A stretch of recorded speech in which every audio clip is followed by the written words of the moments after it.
special day, keeping you more day in a special way.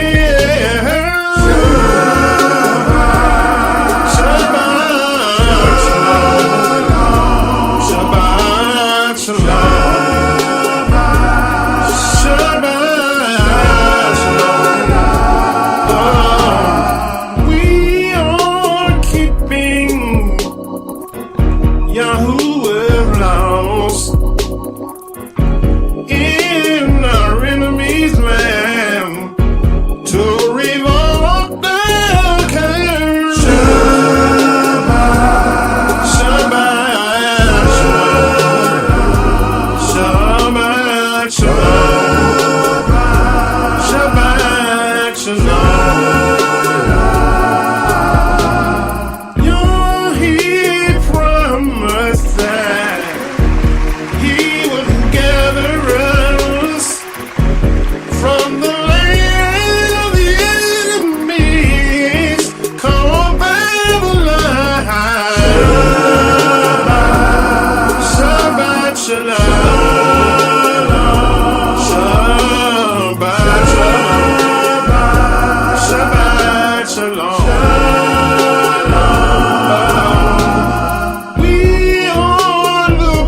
Forward to the gathering of the saints of Yah, to the new Jerusalem.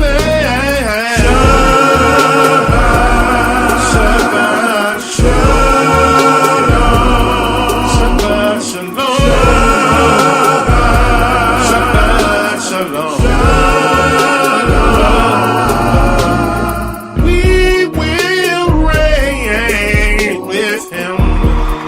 For 1,000 years in that great old kingdom of Yah, for the whole world to see. Shabbat, Shabbat, Shalom. Shabbat, Shabbat, Shalom. Shemaya Israel. YAHHWH is one. Let's celebrate him now, for the battle is already won. Oh yes it is. Whoa, Shabbat, Shabbat, Shalom, Shabbat, Shalom.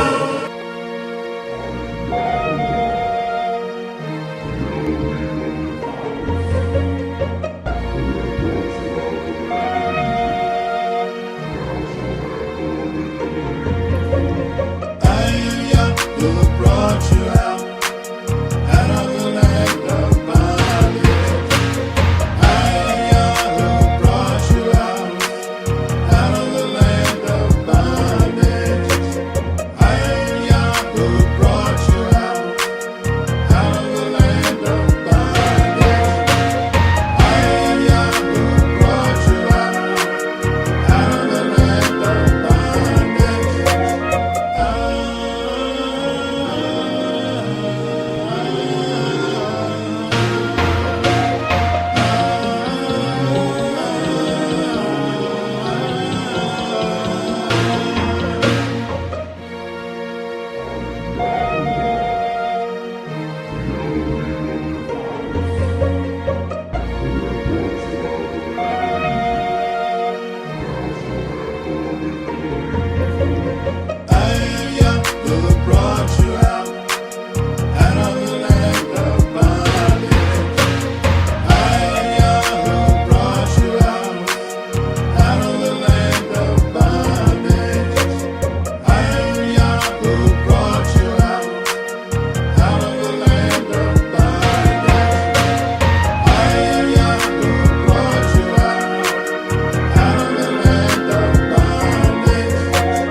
were gone forth out of the land of Mizraim. The same day came they into the wilderness of Sinai. For they were departed from Rephidim, and were come to the desert of Sinai, and had pitched in the wilderness, and there Yasharel camped before the mountain. And Shemaiah went up unto Elohim, and Yah called unto him out of the mountain, saying, Thus shalt thou say to the house of Yaakov, and tell the children of Yasharel, You have seen what I did unto the Mizraimites, and how I bore you with eagle's wings, and brought you into myself. Now therefore, if you will obey my voice indeed, and keep my covenant, then you shall be a peculiar treasure unto me, above all people, for all the earth is mine. You shall be unto me a kingdom of priests, and a Kodesh nation. These are the words which thou shalt speak unto the children of Yasharel.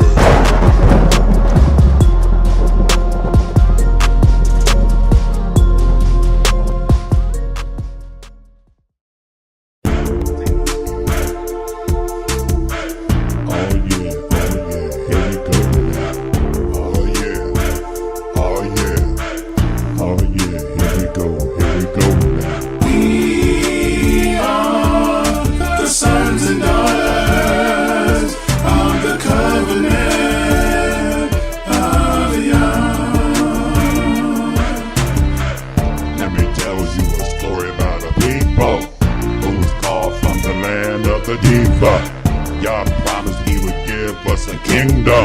We disobeyed and fell into a syndrome. We are the sons and daughters of the covenant of Yah. Yah said in the lands of our captivity, when we return, he will give us liberty. Return back to our land of nativity, kingdom of priests for the whole wide world to see. Oh yeah. Here we go now.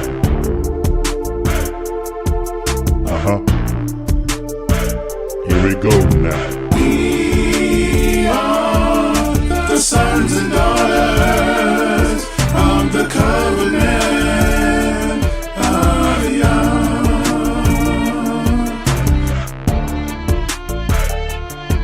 Yeah. Yeah. Yeah. Oh yeah. We are the sons and daughters of the covenant of Yah. We will reign for 1,000 years with him. Kings and priests having God's law with him. We were paid for the trials and tribulations. That's when the world would pay us our full reparations.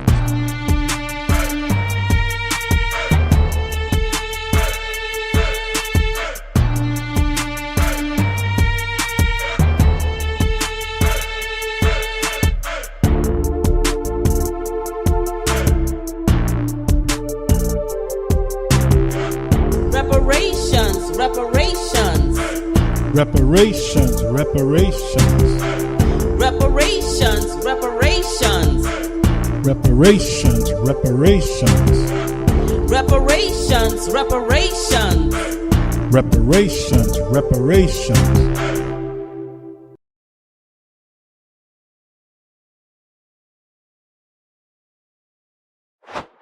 All right, Shabbat Shalom, brothers and sisters. Pray you all had a good week. I had a little technical issue. I was trying to get my chat to come up. Let's see. I can't get my chat to come up so I can. Oh, let me see. Hold on a second here. I might have to do it this way. I might have to do it this way.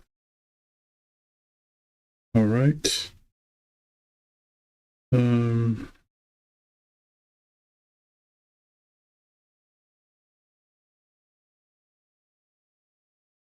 Let's see if I can. Let me see. Let's see if I go back here. And I go in here. Where is my chat?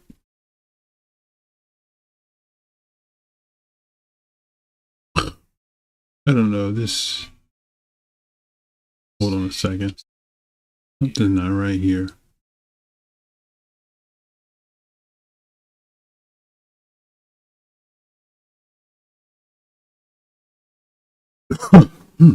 Okay, I'll do it this way. I don't know what happened here, but I'm using Firefox instead of using Microsoft Edge, but it must be the way it's configured. It's hiding my chat. But anyway, just want to second. See where we now I can't see comments on here. I'm looking at my phone here. Okay. Where's my comments at?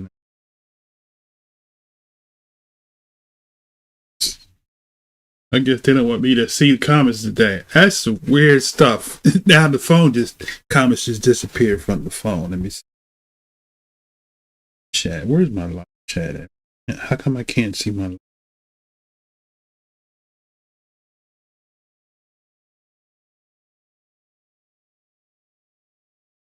I tell you what I'm gonna do. Let's see. I don't like this. Let's do it this way. I'm gonna close out of this window. Try to see if it allows me to. Okay. Maybe I had too many windows open. I don't know. Maybe I had too many windows open. Let's see. Let's see if this works.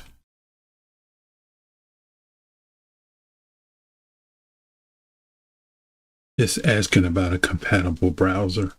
I think that's what it is. Okay. We're going to come out of that. Let's see. Let's just use my regular browser. I got my footnotes here, so I can't look at that. Let's see if I can do.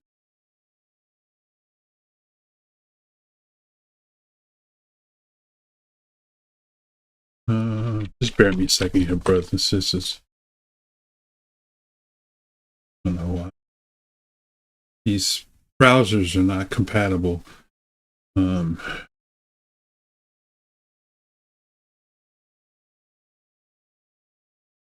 Okay, yeah, that's what it is. It's not letting me see the chat. Okay, I got it on this one here. Okay, enable. All right, so now I'm going to have to. Please pardon me.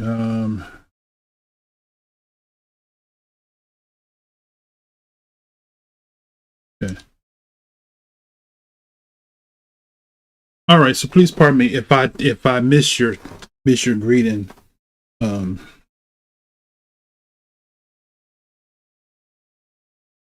don't know why it's just disappeared. You can see on my phone it just disappeared. My chat disappeared. So whatever you said, anyone said prior to me reloading this, can't see your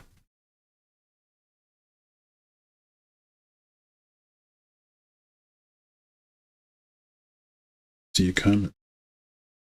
Okay, so prior to Elias Stone is the last one that I see is chat. So I'll just start there. Everybody that said Shabbat Shalom, that greeted before Elias Stone, please pardon me for not being able to see who it was. So I'm going to say Shabbat Shalom to everybody that previously said Shabbat Shalom, everybody that greeted, and preferably all having a blessed Shabbat. Had a good week. Elias Stone, I see your comment. So he's the last one on the comments that I can see. All right. So what I'm going to do is, let's move this over here. put this up. Okay. And so we're going to go ahead and open up a prayer, and I'm not going to be as lengthy today. Preferably we can get in and out. And you all had a busy week. I had a short week. And so yesterday I was running around getting some work done on my truck.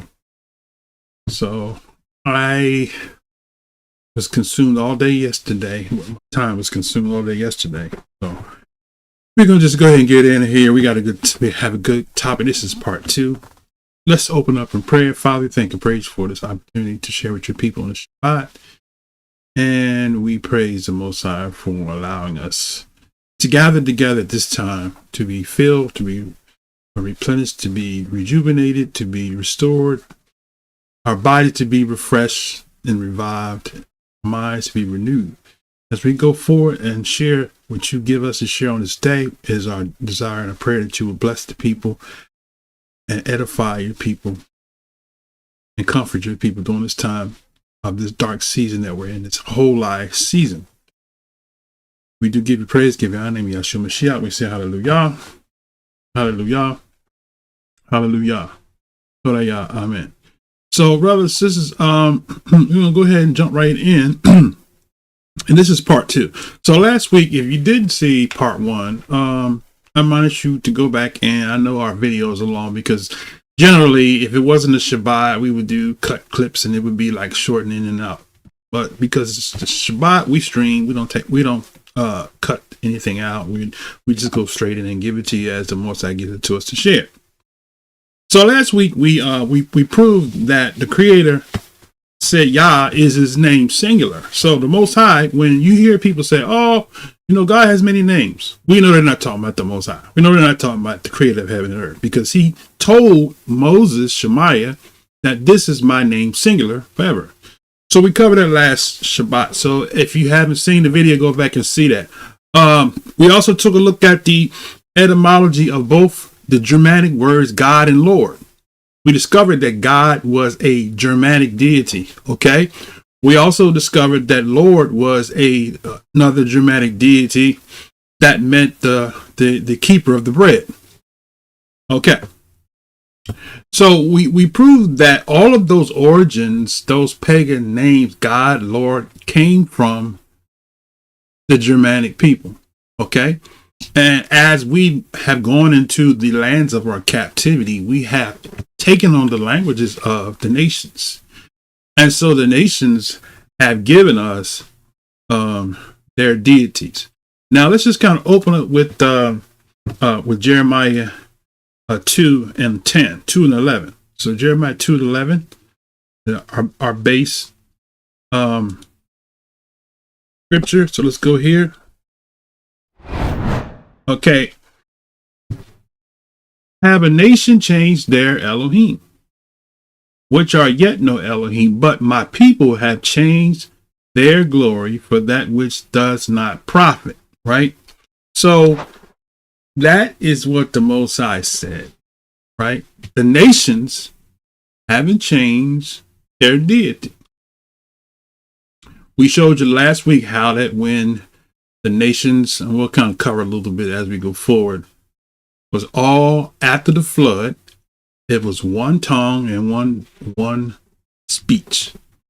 And all of the people knew the Most High's name. It wasn't nothing new. Okay? Then they wanted to make a name.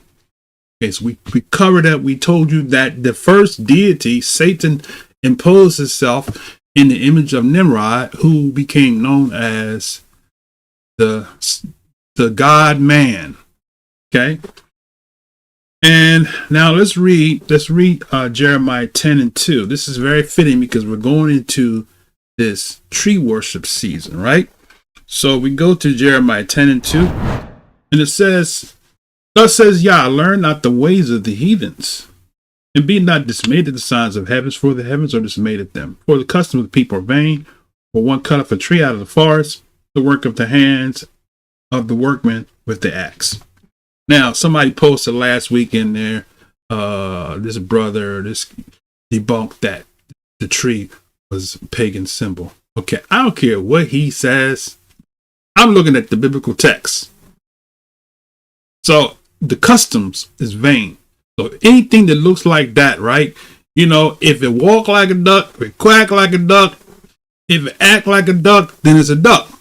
So if the image of the tree, if the same practice that the people do by going, now they don't go into the forest to get the tree, because the people that sell a tree are the ones that go into the forest and get it. You can go to the nurseries. You say, I live out here in the country. They grow trees like that. They're the ones that cut it down, right? They sell it. You go to Walmart, your local Walmart. You go to your Target. You go to your local grocery store. Sometimes you go to your hardware store. They got the trees sitting out there. The practice was they went in the forest and cut the tree down. Okay? And they profit. Now, for anybody that want to tell you that that's not a Christmas tree, they're delusional. I don't care how many doctors of divinity they got. If they want to tell you that that's not a Christmas tree, no, matter of fact, let's read it again. Because, see, we got people that think you dumb. They think you stupid. They think you are a dodo brain, right? You think you don't have any reading and comprehension skills. How can you not see that that's a Christmas tree? The practices of Christmas tree came from this passage, right? Let's read it. He says, the customs of the people are vain. For one cut a tree out of the forest, right there, right? So what did they do? They cut the tree out of the forest, right? That is the first stage. Okay, let's go back in. For those that don't agree that it's a Christmas tree and it is a forbidden practice from the Creator. Let's go back in. They cut a tree out of the forest, the work of the hands of the workmen with the axe. Okay, now the tree we showed you, we did a lesson on it. We showed you that they worship under every green tree, right? So before the tree was made into a carved image, it was actually a literal tree that they cut from the forest. We just read right here. Let's go back into it. They cut it, the work of the workmen, the work of the hands of the workmen with the axe. They deck it with silver, right? They deck the tree with silver, right? So now I can go and show you some videos of people decorating the Christmas tree with silver. They're going to do that probably this week. I think Trump, generally had a tree lighting. I think it might be this week. I think it's usually after Turkey Day, right? They're going to decorate that tree with silver, right? So it says that they decorate the tree with silver and with gold, right? So remember, in the practice today, they take a tree and they take tinsels or take silver and they throw it on a tree nice and neatly. Some of they wrap it around it real good, silver, wrap it around, and gold. They'll take I forget what you call it because I've been so far removed from that. They take the gold and wrap it around the tree, make it look nice and pretty, right? That's what the book says. They take gold, they decorate it with silver and with gold. If that's not a Christmas tree, then you're delusional. The custom practice of Christmas tree is right there, right? Now, he said, they deck it with silver and gold. They fasten it with nails and with hammers that it move not. So what do? They take that Christmas tree, they cut it down, they put it on a tree stand. They put screws in it, nails, so that it won't move. We used to do that when I was a kid. Matter of fact, I used to go in the forest. I was right in the scripture. I would go in the forest and cut an evergreen tree down and bring it into the house. So I know that's a pagan practice. I don't know why I was doing it, but as a kid, you know, my passion was, it was Christmas time. The family wanted a Christmas tree, and sometimes my mama would forget to get it or whatever. My dad was working like me, so my mom wanted a Christmas tree. So what I would do, I'd go in the forest, cut the tree down with an axe. I went into the forest, brother. I'm telling you, I know this is talking about Christmas tree because I did the practice. Went into the forest and chopped the tree down with an axe. And I was little then, but I'll drag that tree, grab it by the bottom of it, and drag it out the forest, bring it to the house, set it up on a stand, put the nails in it so that it don't fall over. At that point, the tree is right there in that spot, in the corner spot. Got the tree stand, got the nails in it, problem so it won't fall. Then at that point, my mama had the silver. We put the silver, I forget, y'all know the name of the stuff. We put the silver around the tree and the gold. And then we had what? We had lights. We would decorate the tree with Christmas lights, Christmas ornaments, put the lights around it, right? And green, yellow, red, white, even had some black bulbs in there. And then to top it off, we had a little star we put on the top of it. We chiseled the top part of it so that it's like a point. And we would take that star and we would slide it on top of there. So some people would put an angel up there. Some people put a Santa Claus up there. We would put a star up there, right? So you would see the star, and then you would see the tree. The star rim frame. We didn't know that, but that's what it was. That's what it is. The star rim frame. That's what it represents, right? Molech, right? And then we put the silver and the gold around the tree, and we would sit there and just look at it and just, isn't that a pretty tree? So much so now that today, they have Christmas tree competitions. People, now they have taken the tree outside from in-house and put it outside on the front lawn. So y'all tell me if that's not a custom that we read here in Jeremiah 10 and 2. Anybody tell me that that's not a Christmas tree, they lying through their teeth. Am I right? Am I right? Don't let nobody fool you. If they ain't fool nobody but themselves, if they want to try to tell you that that's not a Christmas tree, you better rip that page out the Bible and explain it away. Watch pastors try to, this time of the season, they go, the Hebrews, here they go with Christmas is pagan, right? It is pagan. We showing you the custom of the tree is pagan, right?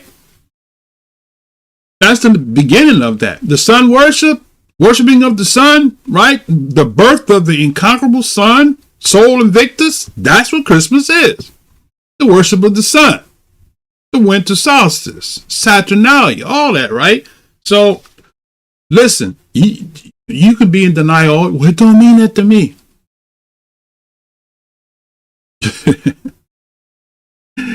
What you got? Your alternative facts. You made a lie. You made a lie. You call it an alternative fact. It don't mean that to me. It means the birthday of Jesus. Where is it at in the Bible that his birthday is December 25th? Well, we know he was born. We don't know when he was born. Why did you pick that day of all days to celebrate the birthday of the Messiah? Why did you pick? Because it was imposed upon you by who? We're going to show you in this lesson who was imposed upon you by. Opposed upon you by your oppressors, the European nations, the Gentiles. And I hit the wrong button. I meant to do the pause. But that's who gave you that. They gave you a Halloween deception. Fell for it. This very day, you're going to go out here and get broke, spend that credit card. You're going to go first. People went out on Black Friday, spend money. You ever wonder why they call it Black Friday? You think about it. Prices drop. Right? Somebody said that they're getting ready to get rid of the penny. They get ready to get rid of the penny. All right. All right. Shabbat shalom. This Connie, y'all, good to see you. My sister, greet my brother Moray Irvin. I tell him I ain't forgot about it. I haven't been doing too much phone conversation with people here lately. I've been just working like a Hebrew slave. All right. Sons of Yaakov, good to see you, my brother. Good to see you. Shabbat shalom. All right. So that's the thing. So when you ask a pastor or somebody who still celebrates Christmas, ask them, what does that mean? And watch them dance around and try to give you some type of theological interpretation of something that's literal. Right there. It's a practice. We just graphically showed you how people practice going into a forest. I did it. So I know that this is literal. Right? Okay. So we proved that. Now, so we looked at the etymology of God, God and Lord, and we saw that they were pagan European substitutions. Matter of fact, Lord was, we read last week where the writers, the historians and the scholars said that they replaced the Most High's name with Lord. The keeper of the bread. Okay, so when we say we don't know his name, we know he is the Lord, right? You've been indoctrinated by the European colonizers that gave you their deity. All right, so then we talked about how that the Most High, right? I mentioned, but I didn't give a reference. So I mentioned that the nations knew the name of the Most High. It was Shemaiah, or Moses wasn't the first person to know the name, right? And so we're going to show you real quick. We're going to go into the biblical text, and we're going to show you that the name wasn't just given to Shemaiah. All of creation knew the name. As a matter of fact, the first man, Adam, knew the name because he named the wife YAHHWAH. All right. So now what I want to do is I want to go to Genesis chapter 4, right? And Genesis chapter 4 and verse 26. We're going to start right here. So you all know the story. Adam and Kawah had son Cain and Abel, right? Cain killed Abel, right? And then they had another son, right? So here we go right here. This is chapter 4. Okay. And we're going to go down to verse 25. Start 25. And Adam knew his wife again. And she bore a son and called his name Seth, right? For Elohim said, she have appointed me another seed instead of Abel, okay, whom Cain slew. And unto Seth, right, to him also there was born a son, and his name was called Enos. Then began men to call upon the name of YHWH. So, wait a minute. I had to school a Hebrew Israelite more years ago on this because he believed that nobody knew the name until Shemaiah. I said, no, not so, brother, not so. Adam knew the name of the Most High. That's why he named his wife Kuwa. Right? He knew the Most High's name was YAHWAH. Right? So he named his wife the giver of life. The giver of Wah. Life. Right? Yah means to be life. Wah means to give life. The breath and the giver of breath. That's what the name means. I mean, it's simplicity. It's not complicated. It's not mystical. It's simple. In creation, we breathe, we take in, and we give out. So the memorial of the name, brothers and sisters, is so deep. Every time you breathe and breathe out, you call on the name of the Most High and don't even know it. So even if you're agnostic or atheist, I don't believe there's no creator. See that? You call on the name every time you breathe. How about that? What you bringing to the table, brother? You call on the name every time you breathe. You call on that name. But you got to hire somebody to misinform you.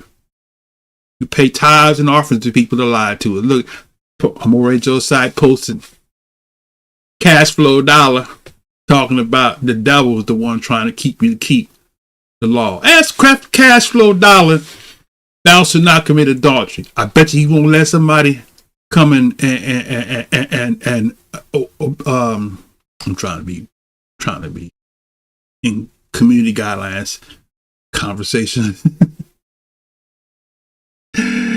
He won't let somebody go into his wife.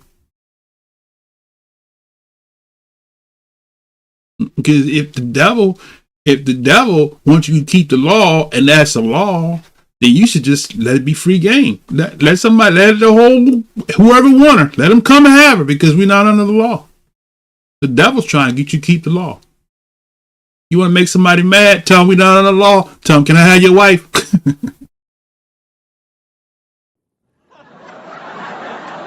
That'll end the conversation quick. Straight up. People will kill you over their wife.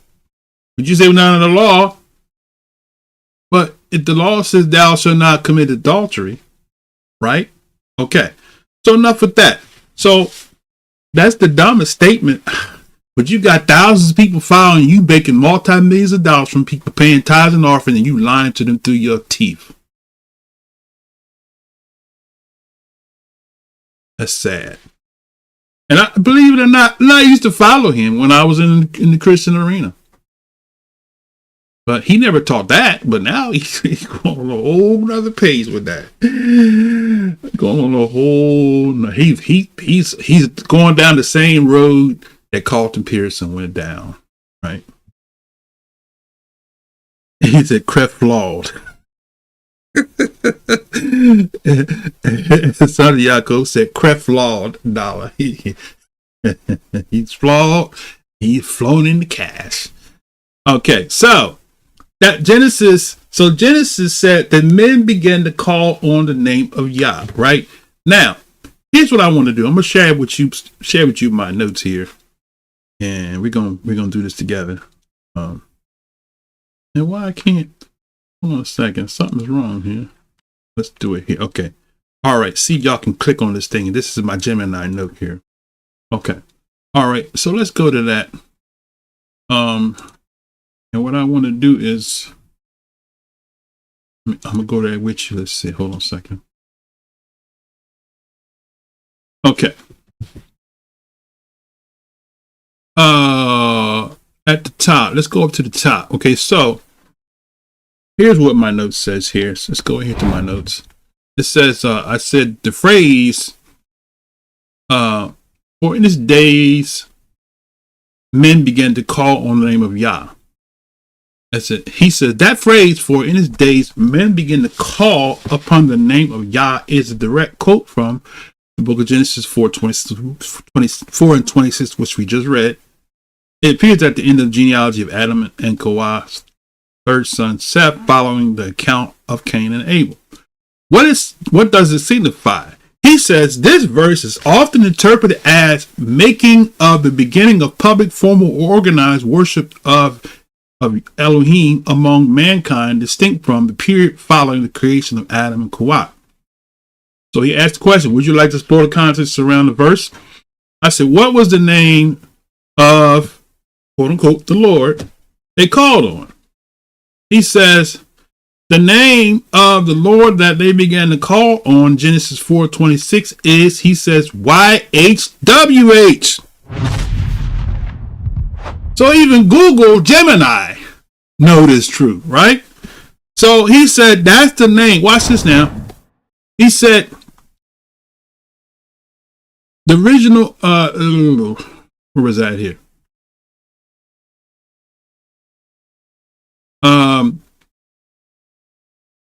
I lost my place here. Okay, right.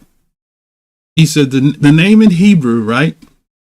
The Hebrew text uses the four, he says the four divine name, and he got, there it is right there, pronounced roughly as YHWH, or he says Yahweh, right? YHWH, this is unique, personal, and a covenantal name. How about that? Let me read that again, right?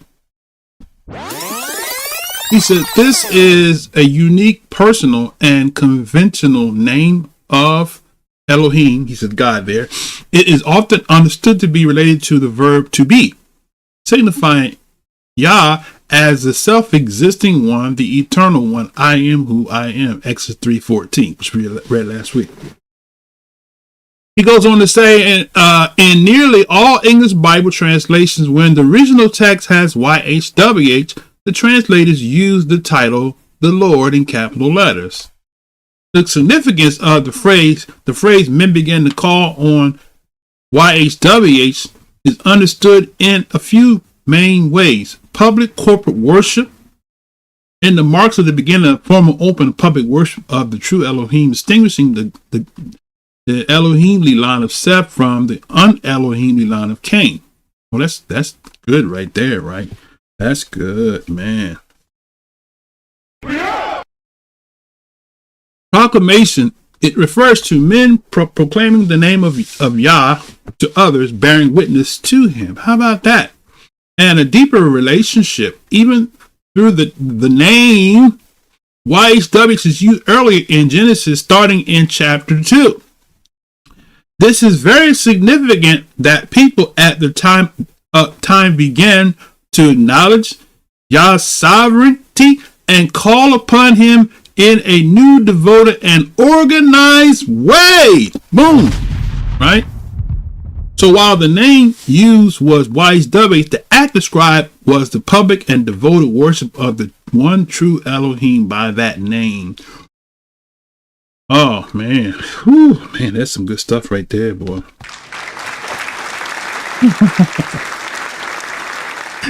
How is it that the AI got more revelation than the average pastor? He got more revelation than the name.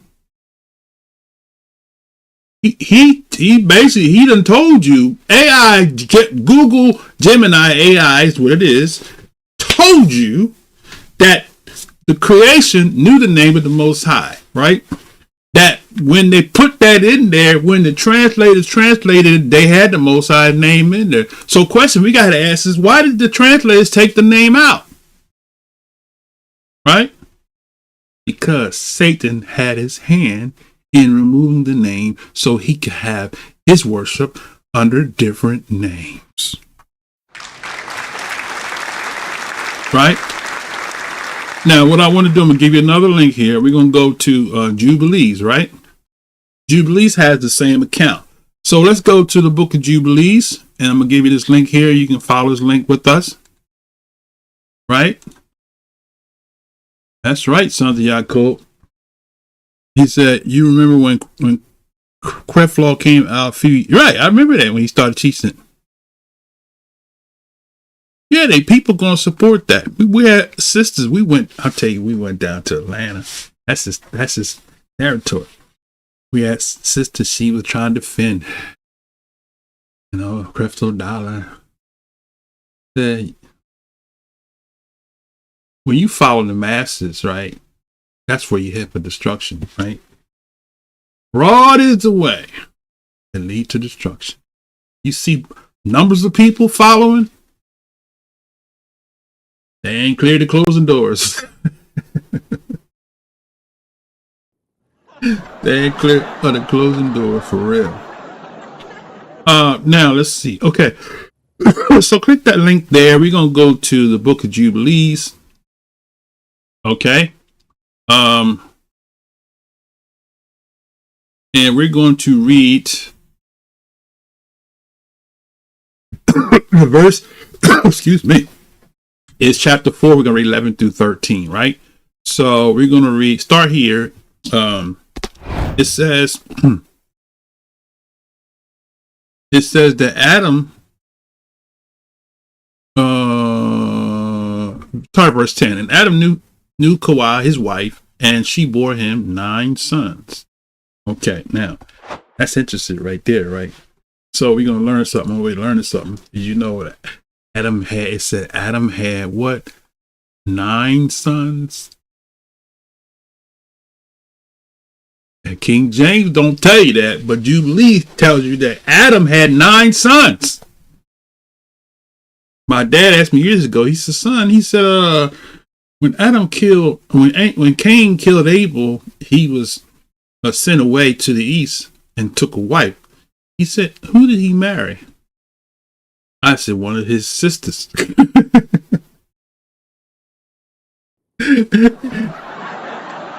He married one of his sisters.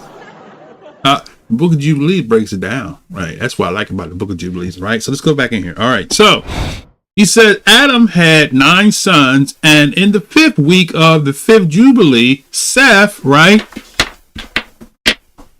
Hold on a second here. I'm having a little invasion here.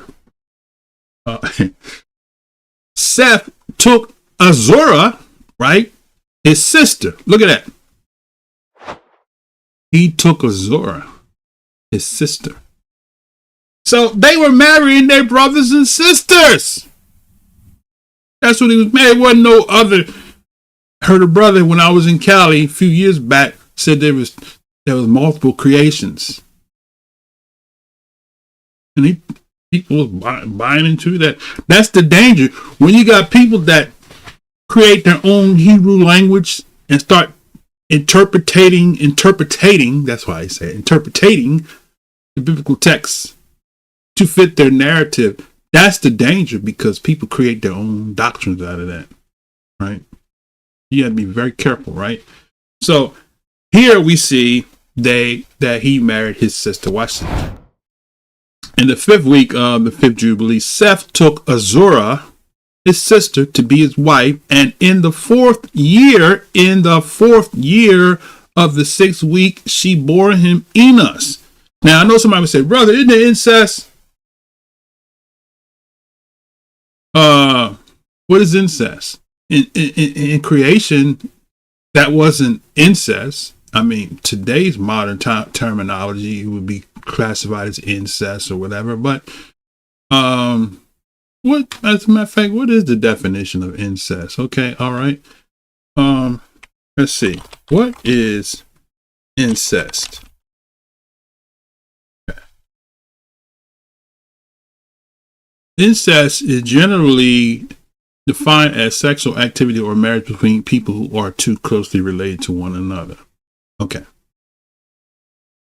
So, who coined that? I mean, I don't want to go way out there and that's a whole nother lesson. We're not doing a lesson on incest and marrying your family, because we didn't threw the Most High's laws away, right? But as time progressed, the Most High gave us laws to keep the bloodline from being contaminated. Okay, so at the beginning, there was the law wasn't passed at the point where we are today, where you can't marry your sister or your brother. Okay, back then it was different, right? So I just want to clear, because I know somebody probably had that thought came in their mind. So I answered it on the way to going to where we're going. So let's go back in. All right. So he took his sister to be his wife, and in the 4th year, the 6th week, she bore him Enos. He began to call on the name of Yah on the earth. So Enos, the son of Seth, it says he is the one that began to call on the name. He began to say YAHWAH. So it wasn't Shemaiah, the first one to call on the name of YAHWAH. It was Enos. We just read, right? But they knew the name. But he vowed to pledge allegiance to the Most High, right? Because Adam failed, right? And when Adam fell bigly, as Donald Trump would say, his son Cain fell, and he substituted the worship of the Most High for the deceiver by killing his own son. Can I get an amen? Amen. Okay, now, so that's when mankind began to call on the name of the Most High in the days of Enos. Right? So the name wasn't something new. So why is it that our Christian theologians want to say he has many names? I challenge any theologian, any pastor, bishop, scholar to show me in the biblical text where the Most High said he has many names. You ain't gonna find it there. Right? Matter of fact, we will find this here where the Most High says this, right? Let's go here while I'm there.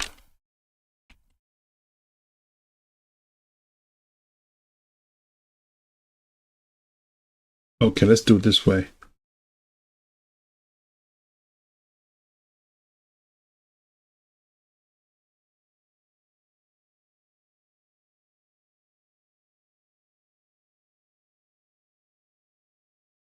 Okay. I like see Gemini know the scriptures pretty good. I was going to search for it. I said, you know what, let me put it in the Gemini. Okay, so let's go to Hosea, right?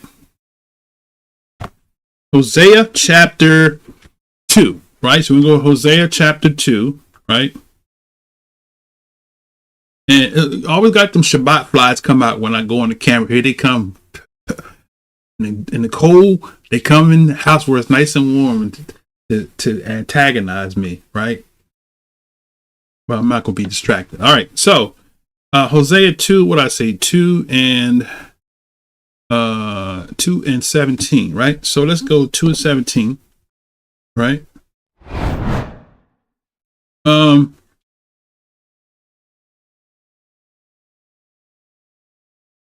The Most High, let's start at verse 16. And it shall be in that day, says YHWH, that thou shalt call me Ishi, and thou shalt call me no more Beli.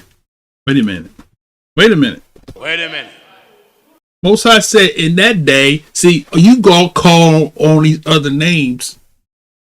Most High letting us know that we call on other names. He said in that day, look at it again. In that day, he said, thou shalt call me no more Beli, right? So last week we showed you that the Lord, the keeper of the bread that came from the Germanic people was equivalent to the Canaanite deity Baal or Baal, right? So when you say the Lord, the Anglo-Saxon Lord, you're actually saying Baal. Master, right? So the Most High said what? He said, in that day thou shalt call me no more Beli. For verse 17, I will take away the names, underline that, the names, plural. I will take away the names of Baalim out of her mouth, and they shall no more be remembered by their name. Boom. So the Most High said he already knew that we will be in captive lands calling the Most High the Lord. Right? So when is he removing the names? He's removing them right now. When you tune into a teaching and Moray Josiah is telling you that you call on a pagan deity, call the Most High by his name, that is the fulfillment of prophecy of him removing the names of Baalim out your lips. You saw a bald-headed, light-skinned man, right, on the camera telling you that Baal is the Lord and the Most High name is YAHWAH, right? That is the Most High fulfilled this prophecy, removing the names of Baalim from your lips. Don't kick against it. It's profound. It's prophetic, right? Now, I'm going to go to another place, right, where he says, We forgot his name. All right. Let's see. Hold on a second. I think he missed that one. I forgot my name. Okay, wait a minute. Which caused them to forget my name. Hold on, think. Which causes them to forget my name. Okay, come on, Gemini. I know you know that one. There we go. Okay, Yirmiyahu 23. So let's go there, right? Yirmiyahu 23, right? In Yirmiyahu 23, right? Okay, he says 23 and 27. Okay, let's go 23 and let's see if he's right. Oh, wow. Let's start right here. 23, it started 25. Okay, let's go 25, 23, 25. He said, I have heard what the prophet said that prophesied lies in my name, saying, I have dreamed. How long shall this be in the heart of the prophets that prophesy lies? Yeah, they are prophets of the seed of their own heart. How about that? Right? Which think to cause my people to forget my name by their dreams. Wait a minute. Back it up again. Wait a minute. Which think to cause my people to forget my name. One more time. Which think to cause my people to forget my name. IUIC.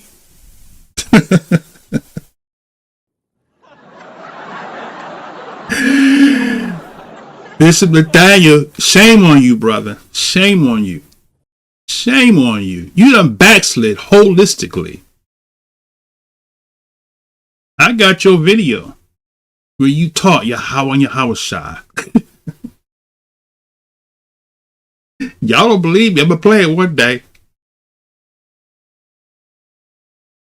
Now he got his whole camp, the IUIC, calling on the Lord and Jesus. And calling us bums because we say YAHHWAH, YAHHWAH, YAHHWAH, YAHHWAH. He going in on us because he done returned to his own vomit. Y'all told him I said it. And I ain't taking it back. He done backslid. He done went back to the vomit to build his organization. It's sad. People have fallen for it. Right? You've been had. You've been took. You've been. And then you get mad at me. You say, "Well, you just jealous of him." No, I have a type of respect for him, but then at the same time, I have a disrespect for the fact that he would go back at the expense of building his organization. He could do that. Matter of fact, I could lead the Hebrew Israelite movement all together, go back to the church and build a mega church. I have people follow me. I ain't gonna do it because God's gonna judge, right? All right. So now I know somebody that got mad now with that's your favorite teacher. So you want to unsubscribe to the channel now. You want to unsubscribe because I attacked your champion. There goes the names of Baal. There goes so Bishop Nathaniel become your deity. Y'all said this is my name forever. You can't change his name and substitute his name. We already told you where the name Lord came from, but you're going back to how is it that you're going to attack the so-called white man who you call Esau for teaching you or for lying to you, but you're going to embrace the name that you got from him?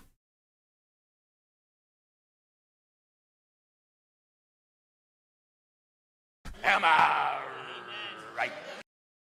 And so you want to tell your people, oh, they just jealous of me. No, It's love is what it is. You know, you can't change what the Most High said. Right? So if the Most High said, this is my name, and you're going to go ahead and grab a holy Germanic deities and substitute the Most High and call them by the gods and the lords, then you have misinformed your whole congregation and you are walking in disobedience, right? And you're found right here. Now go back to Jeremiah. So he says, which think to cause my people to forget my name by their dreams, which they tell every man to his neighbor as their fathers have forgotten my name for Baal. Right? The fathers have forgotten the Most High's name, and they substituted the Most High's name. Then they gave the Most High's Son a name, which is connected to the Greek deity, which is where we're going to go to in a few minutes. Okay, now, so we know for a fact that we just showed you that the men began to call upon the name of Yah, right?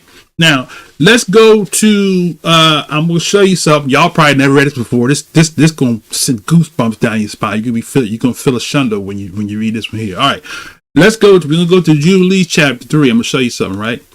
Y'all heard of Dr. Doolittle used to talk to the animals, right? This is where they got it from, right? Okay. Said, well, Dr. Doolittle used to talk to animals. Where is that at in the scripture? We're going to show it to you. All right. So click this link here. This is the same reference, but this is a different page. So you can go to this page directly, right? Okay. So we're going to go to this page directly. The page is page 27, right? Okay. Now, where do I want to begin here? Let's see. What's a good starting point here? Let's see. I got verse 28. Let me see. Let's start at 27, right? Okay.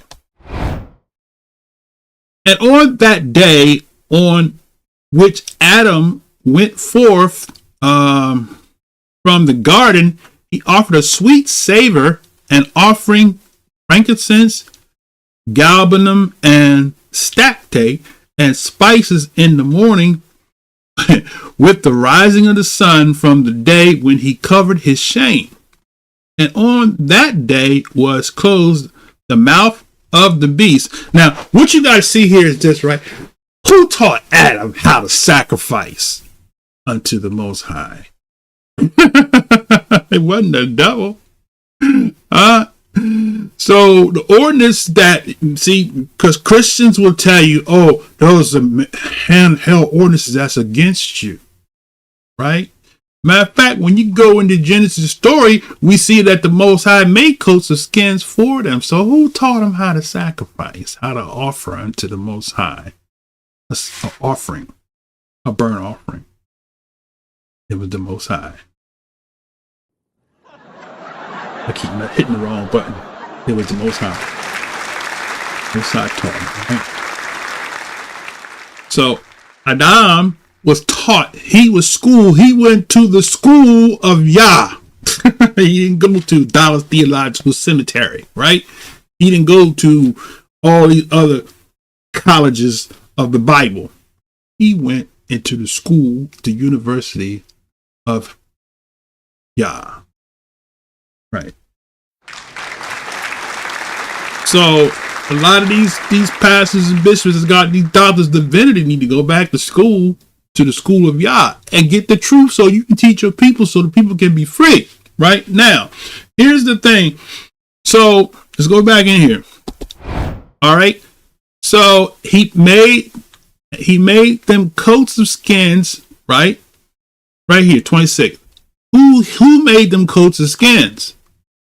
The Most High made them coats of skins. He made them coats of skins and clothed them, right? And set them forth from the Garden of Eden. And on, this thing is getting in my way. And on that day on which Adam went forth from the garden, he offered sweet savor and offering frankincense, galbanum, and stacte, and spices in the morning with the rising of the sun from the day when he covered his shame. And on that day was closed the mouth of the beast and cattle and of birds and of whatever walks and whatever moves, so that they could no longer speak, for they had all spoken one with another with one lip and with one tongue. How about that? Man, huh? So the animals even call on the name of Yah in the creation. They could talk. They had a tongue to speak. So Dr. Doolittle didn't originate talking to the animals. Adam, the first man, talked to the animals, and they talked back to him. So the creation knew the name, right? Adam knew the name. YAHWH, all his sons knew the name. They stopped calling the name because they was deceived by the deceiver. All right. Now, so we're showing you that the name of the Most High isn't new. He gave the creation. He gave Adam YAHWH, cat, the dog, the mouse, the swine, even the swine, the Porky the pig was called the name of Yah.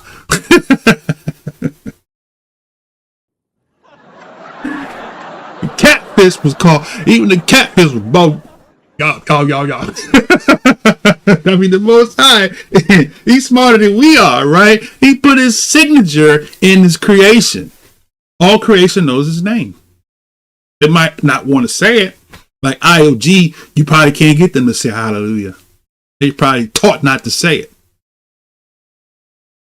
I don't know. I've never been a member there, but I don't know that I've heard any one of them say hallelujah. I would be curious to hear them say it. Roy Joseph would know better than me. All right. So now, so that every creature knew the name of the Most High, right? Now, so Satan is the one that deceived the whole world, right? So going forward, I want to show you that from that time forward, men stopped calling the name, right? Except for the sons of Seth, and going down from Seth down through Methuselah, down through what was Noah's grandfather, Methuselah, and Terah was not Terah. Who was Noah's? Lamech. Lamech was Noah's father, right? Lamech, was it Lamech? Okay, hold on a second. Going back to the sons. Okay. Let's see. Hold on a second. Who was Noah's father? Who was Noah's father? I know it, but I don't want to misinform people. Got people watching, nitpicking. Okay, so Adam, Seth, Enosh, Canaan, Mahalalel, Jared, Enoch, Methuselah, Lamech. I said I was right, Lamech. So Lamech was Noah's father, but he wasn't the one that continued in the worship of Yah. Noah did. His father did. So kind of like in the same scenario with Abraham. Abraham did. His father Terah was pagan. He worshipped Satan. Okay. Now, so let's go to the same book. This time we're going to go to Jubilees chapter 12, right? And we're going to show you something. We've covered this before in the previous lesson, but we're going to do it again. It's new to some, but to most of you read it before. Now, so we're going to show you that Abraham, right, restored the worship of Yah among the nations, right? So we go to we're gonna go in this link. Did I give you the link? Let me give you the link for this, for the page, the particular page we got. Okay. This is page 95. Okay, so you click on it's the same reference book, but this give you the exact page where we are, so you don't have to find it. Okay. So if you go to this page here, this is page 95. And we're going to start at, let's start at 24 maybe. Let's see, start at 24. Okay. And I shall be, let's back up a little bit.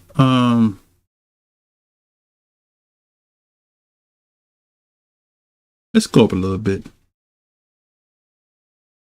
I don't want to go up too far. All right, let's do this right here. And Terah went forth from Ur the Chaldees. Let's see. That's kind of in the middle. Okay, let's see. Hold on a second. Just for a second here. I don't want to do that much reading because this is not about that. Hey, whatever. Let's just stick with what I was going to do. Let's start at verse 24.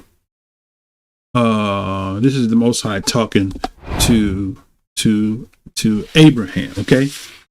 And let's start at verse 21. And he says, shall I return to Ur the Chaldees who seek my face that I may return to them, or am I to remain here in this place? The right path before thee, prosper it in thy hands, that thy servant that he may fulfill, and that I may not walk in the deceitfulness of my heart, O my Elohim. And he made an end of the speaking and praying, and behold, the word of Yah was sent to him through me, saying, get thee up from thy country and from thy kindred, and from the house of thy father into a land which I will show thee, and I shall make thee a great and numerous nation. And I shall bless thee, and I shall make thy name great, and thou shalt be blessed in the earth, and indeed will all the families of the earth be blessed. And I shall bless them that bless thee, and curse them that curse thee. And I shall be an Elohim to thee, and thy son, and to thy son's son, and to all thy seed. Fear not from henceforth and unto the generations of the earth. I am Yah. And Yah said to open his mouth and his ears, that he may hear and speak with his mouth. Watch this now. This is the part you got to get right here, right? Watch this. Watch this right here. He says, and I open his mouth and his ears and his lips. And I began to speak with him in what? Hebrew. The tongue of creation. There it is. So when people say, El is a pagan Canaanite deity, the Canaanite language is the same as Hebrew. It's a sister language. There was an Elohim before there was a Canaanite deity called El. Okay. So now, in this book here, I might read some of these deities out of here so you can see all these names, right? It's kind of premature, but they all in here. This book goes from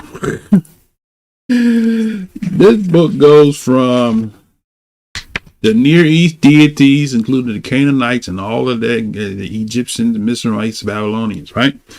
To the Europeans, to the Americans, Asians, Africans, and Caribbeans, right?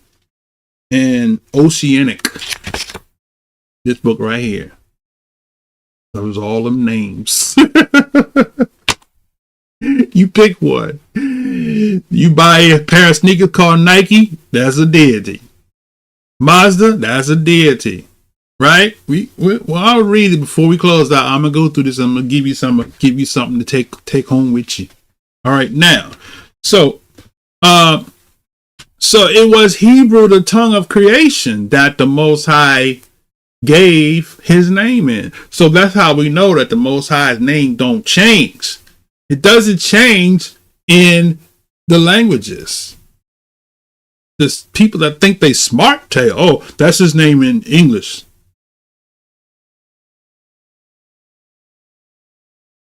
Really? That's what you're doing? To pacify, to justify you using a pagan substitution? That's why you got a big camp, because you lying to the people. Tell the people a lie. Tell the people that it's okay to call the Most High Lord and call the Messiah Jesus. I'll be a witness against you in that day, in the day of judgment. Bring it up. Now, I'm not going to change the Most High. I'm not going to get in trouble. The Most High don't play with his name. He gonna deal with the people. Right? Last shall be first, and first shall be last. All right. So back here, he said, so it was the language. He began to speak with him in the Hebrew, the tongue of creation. And so when the Most High spoke to Abraham in the language of creation, watch what Abraham did. He got real deep. Watch this. And he took the books of his fathers, and these were written in Hebrew, and he transcribed them, and he began from henceforth to study them. And I made known to him that which he could not comprehend, and he studied them during the 6 rainy months. And it came to pass in the 7th year of the 6th week that he spoke to his father and informed him that he would leave Haran to go into the land of Canaan to see it and return to him. Right. So that's all I'm going to cover with that there. So praise the Most High Abraham. The fathers he's talking about was Seth, right? Was Methuselah, right? They preserve the language. They preserve the name, right? So that's why when you go and they find these scrolls in the caves or stuff like that, they call it the Dead Sea Scrolls, right? The fathers preserve the writings for us to see.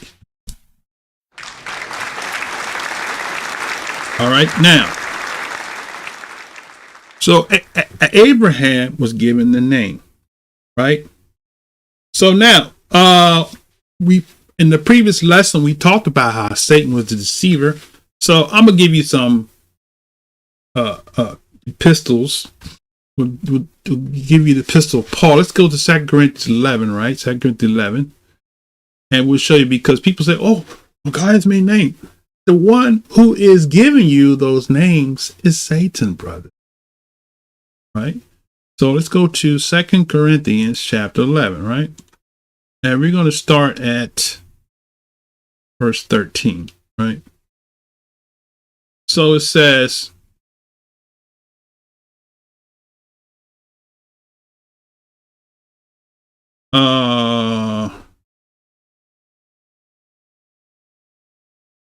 let's start verse 10. Start verse 10. Okay. As the truth of the Messiah is in me, no man shall stop me of this boasting in the regions of Achaia. Wherefore, because I love you not, YAHWAH knoweth. But what I do, that I will do, that I may cut off occasion from them which desire occasion, that wherewith they glory, they may be found even as we. For such are false apostles, right? Deceitful workers, transforming themselves into apostles of the Messiah. Read that again, right? For such are false apostles and deceitful workers, transforming themselves into the apostles of the Messiah. So you got to be very careful with people, right? We, as Maureen or teachers, we are supposed to point people to what Yah says, not what I say, because my words have no power, have no weight. But Yah's word is true, right? Beloved brother that's no longer with us used to always say that. He said, Yah is right all the time. Yah is right all the time. We could be wrong, right? With our prideful, braggadocious, arrogant mentality, we want to be right all the time. We could be wrong, but Yah is right all the time. So if anybody's wrong, it's me. If there is a right and wrong person, Yah's right, I'm wrong. So if we stick with Yah, we're going to be all right. But when we leave from Yah and when we start our own interpretation and teach in our schools, and we got everybody else doing the same thing, following the same misinformation, right? And we're in trouble, right? So now let's go back. So he said, So they're false apostles. They transform themselves into apostles of the Messiah, you know. And no marvel, for Satan himself is transformed into an angel of light. So Satan has transformed. He's a transformer. He deceived the world into worshiping him under the various different names. In our ignorance and in our sincerity, in many cases, the enemy has tricked and deceived us into worshiping him under these many names. He don't care how he gets worship. He can trick you. He don't care. As long as you worship him under these false names, he's getting praise, right? Now, go to Acts 17:23, and we're going to go further. Acts 17, right? And go to verse 22. Then Paul stood in the midst of Mars Hill and said, "You men of Athens," who are the Athens, right? They're the Greek people, right? Okay. He said, "You men of Athens, I perceive that in all things you are too superstitious."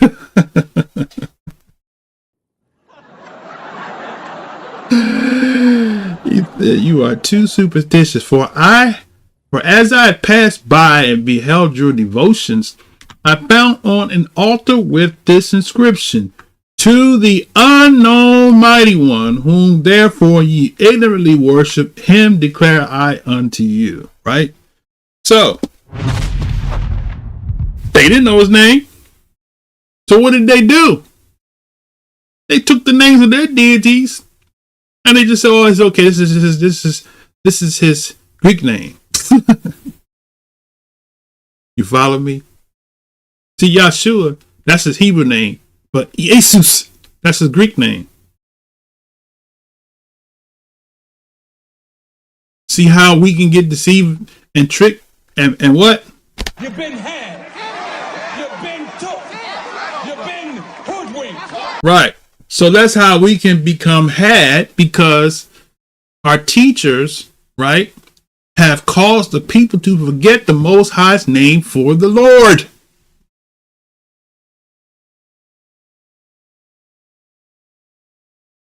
They that call on the name of Yah shall be saved. Not they that call on the name of the Lord. They substituted that. Go to the text. He said, "In that day, whosoever shall call on the name," not just the authority and the character as they try to dress it up, the name. Right? They forgot the name. You can't get around that, brother. They didn't forget the character. They forgot the name. For Baal. That's what the Most High said. Don't come at me with this nonsense about the name just means character and authority. Get out of here with that crap.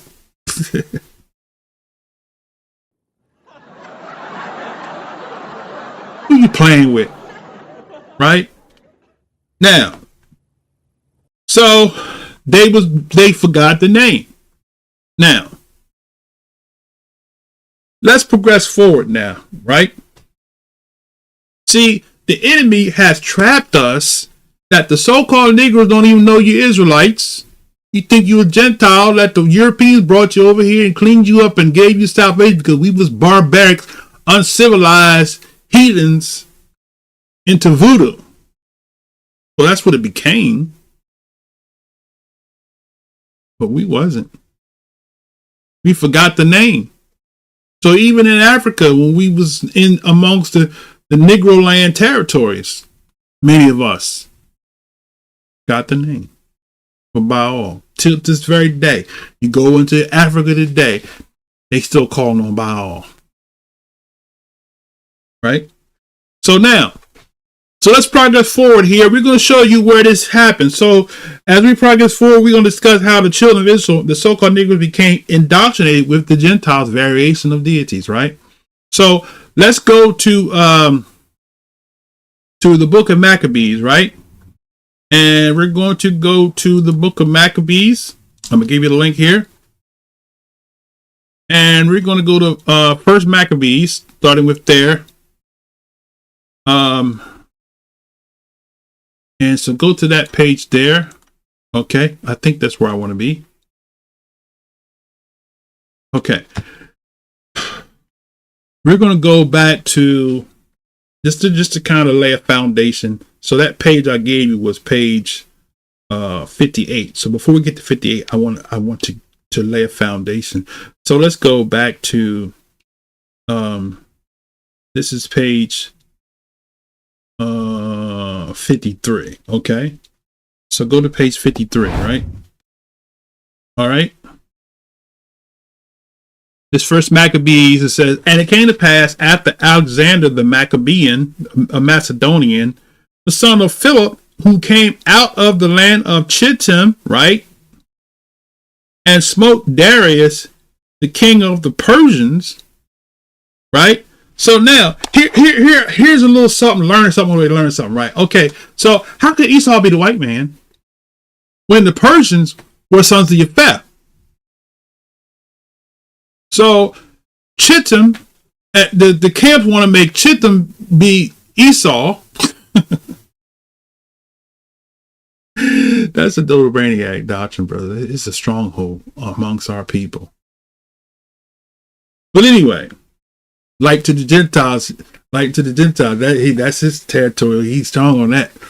So here we see Alexander was a Macedonian, right? He fought against Darius, the Persians, right? So the Persians came from Japheth, right? Who was the father of the European nations, right? So even the Persians that they settled, we can go to the book of Maccabees and we show it to you.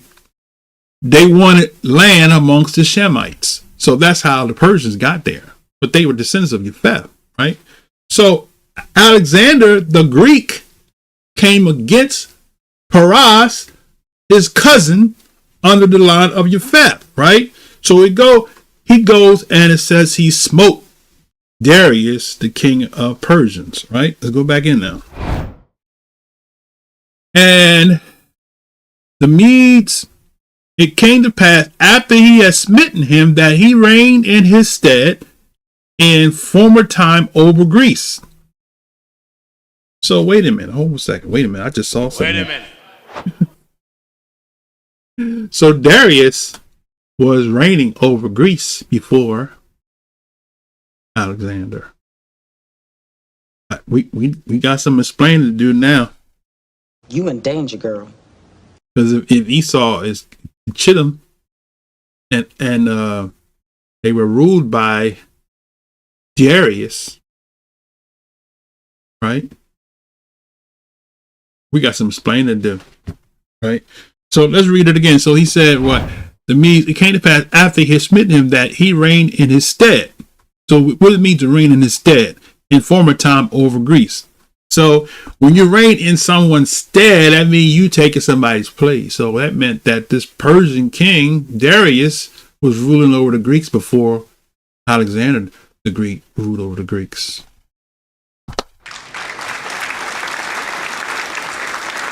How about that? Let's go back. Okay. And he fought many battles and won many strongholds and slew the kings of the earth and went through to the ends of the earth and took spoils of the multitude of nations, right? Go to the next page. Took spoils of the nations, and the earth was quiet before him, right? And he was exalted. Oh, wait a minute there, brother. Wait a minute. That's why they call him Alexander the Great.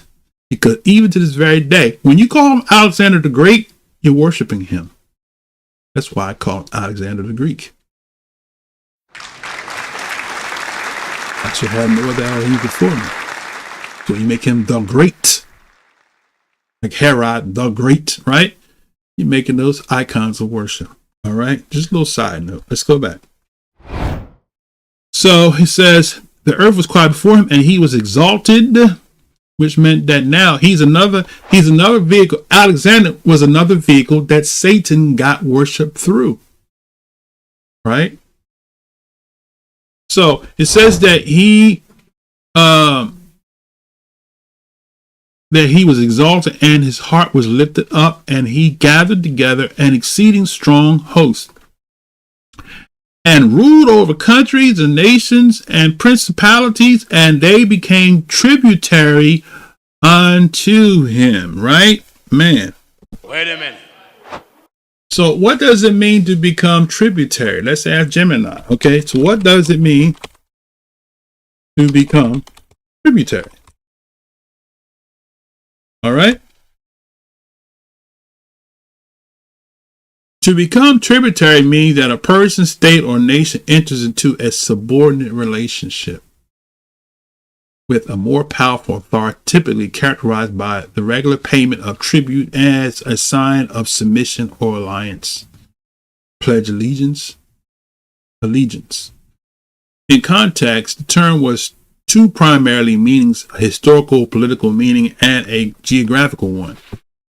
Okay. Subordination. That's it. That's the thing. So in other words, Alexander, as I just said, became a deity to the people. And y'all said, we're not going to have no others before me. So that's what happened. That's why he ended up prematurely dying, because he was deified, right? So let's go further. All right. So now it says the earth was quiet before him, and he, people made tributaries to him. Let's see, where was that here? And after these things, he fell sick and perceived that he should die. And he called his servants, which were honorable, which had been brought up with him from his youth. Right. So what I want to add in here is that it's not in this particular text, but in the history of it is that the Greeks had a oracle called the Delphi oracle. That was the person that they would go to. They would get a word. You know, that practice where you want to go to the prophet and get a word, that started in Greek mythology. They'd go to the Delphi oracle, and she would inhale the lava leaf, and she would inhale the lava from the leaf, and she would go into a trance. Her eyes would go in the back of her head, and then she would start speaking in a strange language. And then they had what they call the interpreter. The guy would come, he would listen to her speak, and then he would translate what she was saying and tell the king, this is what you're supposed to do. You're not going to win this battle, so don't go out and fight, because the oracle, she went into a trance, into a whole nother dimension, and got a language, and she was ta-ta-ta-ta-ta-ing, and he interpreted, right? Now, if y'all ever seen the 300, there's a segment in there where they actually show you that, where she goes into this, the oracle goes into this trance. It's really deep, right? But that's what happened, right? Okay, so just a little something, way to learn something. All right, let's go back in. So after these things, he fell sick and perceived that he should die, and he called his servants, which were honorable, which had been brought up with him from his youth. Okay, and divided unto them his kingdom while he was yet alive. Alexander reigned 12 years, and he died, and his servants bare rule, each one in his place, and they did all put diadems upon themselves. After that, he was dead. Wait a minute. So they put diadems on themselves, right? Now let's ask Gemini. What's a diadem, Mr. Gemini? What is a diadem? Okay.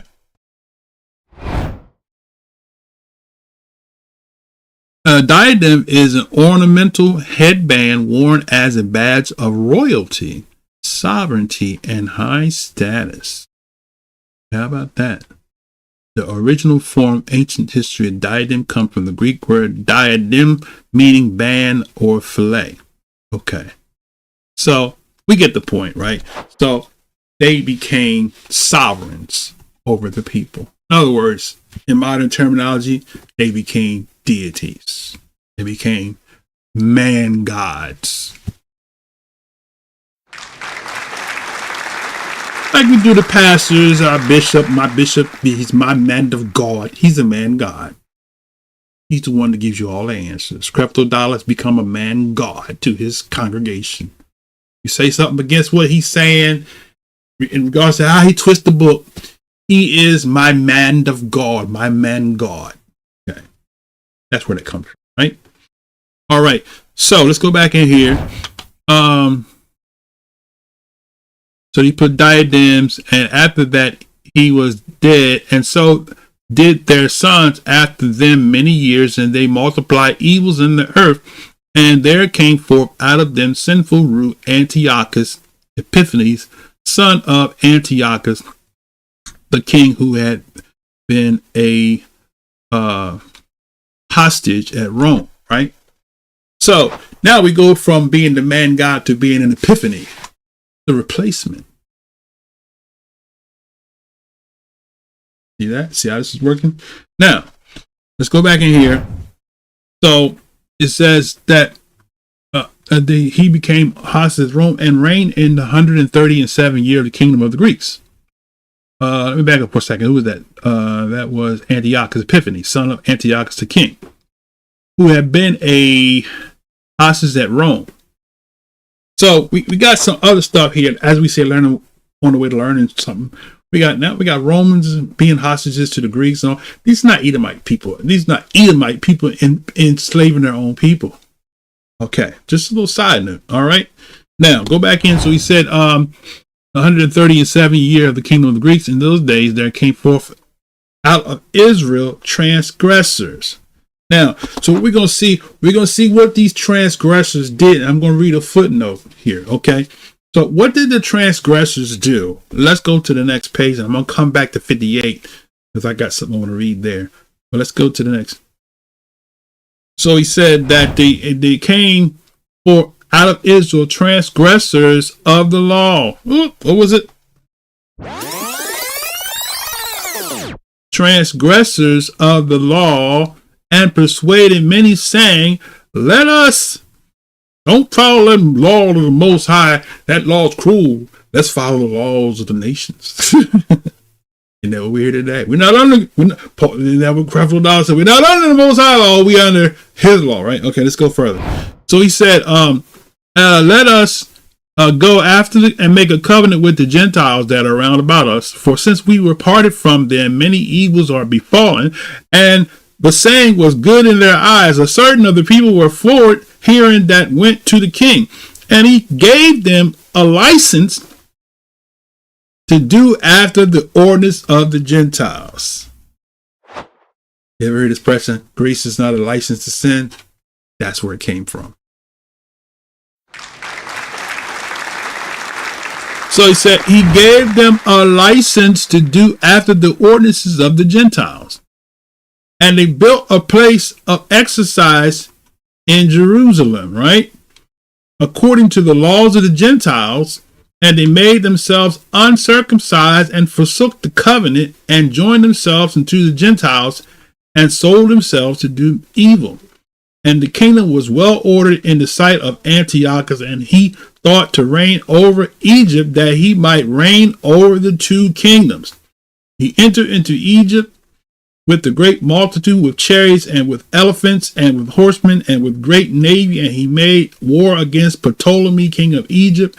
And Ptolemy was put to shame before him and fled, and many fell wounded to death. And they got possession of the strong cities in the land of Egypt and took of the spoils of Egypt.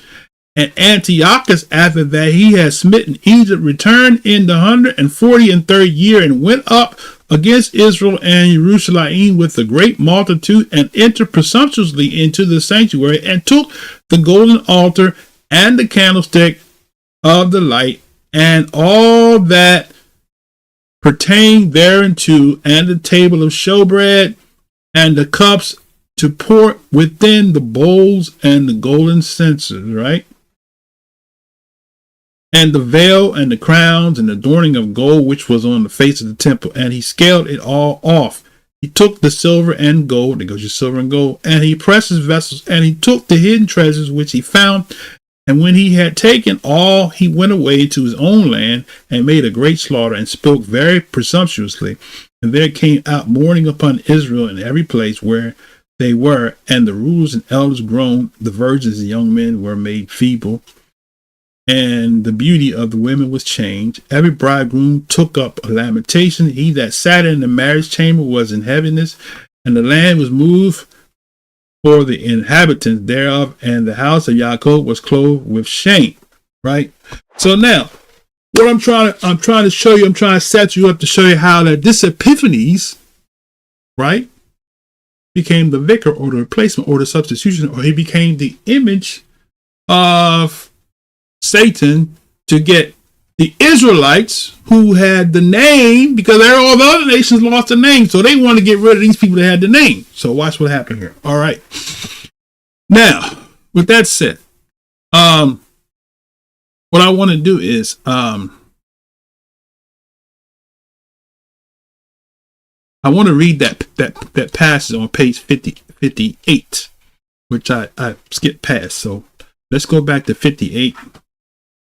And I want to read this part right here. Let's see if I can zoom in a little bit. Okay. So let's start right here. It says, there accordingly Antiochus remained during the 12 years of his brother's reign, just before his assassination by Heliodorus. There goes another Greek deity, Helios, his treasurer, BC 176. Seleucus, probably at the call of Rome, had sent his son Demetrius to take the place of Antiochus, thus released in absence of their true heir. Antiochus succeeded with the help of King there goes your Pergamus, king of Pergamus, in outstanding Heliodorus and usurping. Now here it says the head of Antiochus with the diadem. So there's Antiochus. They have something written here in Greek. The king Antiochus Theos. Look what it says here. King Antiochus Theos, God Epiphanes. And also known as Nike or Nike Forest. So you have Antiochus, the replacement, being known as the god, right? The god man, and Nike Forest. So he is a Nike deity, and he is also known as the god man. So he is what the Epiphany, which is what the replacer, right, of the Most High. Now let's go back in here. So it says that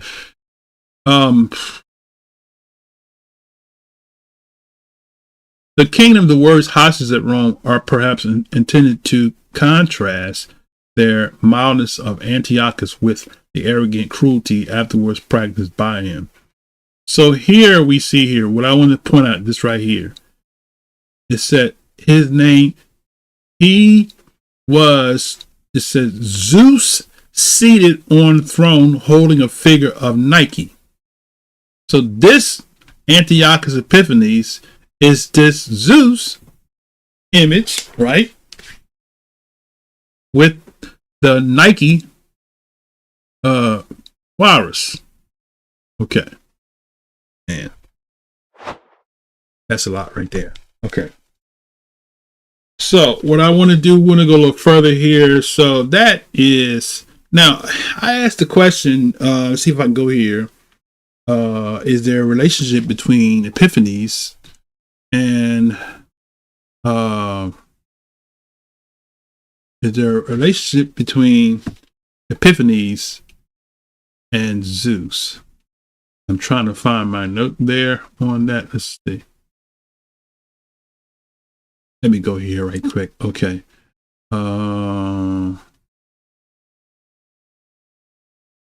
That's not it.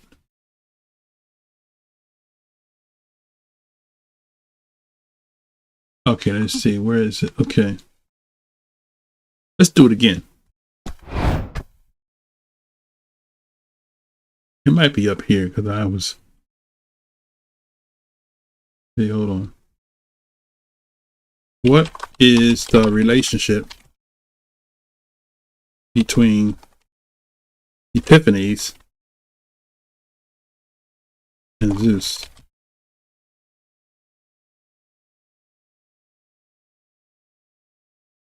Okay, let's do that there.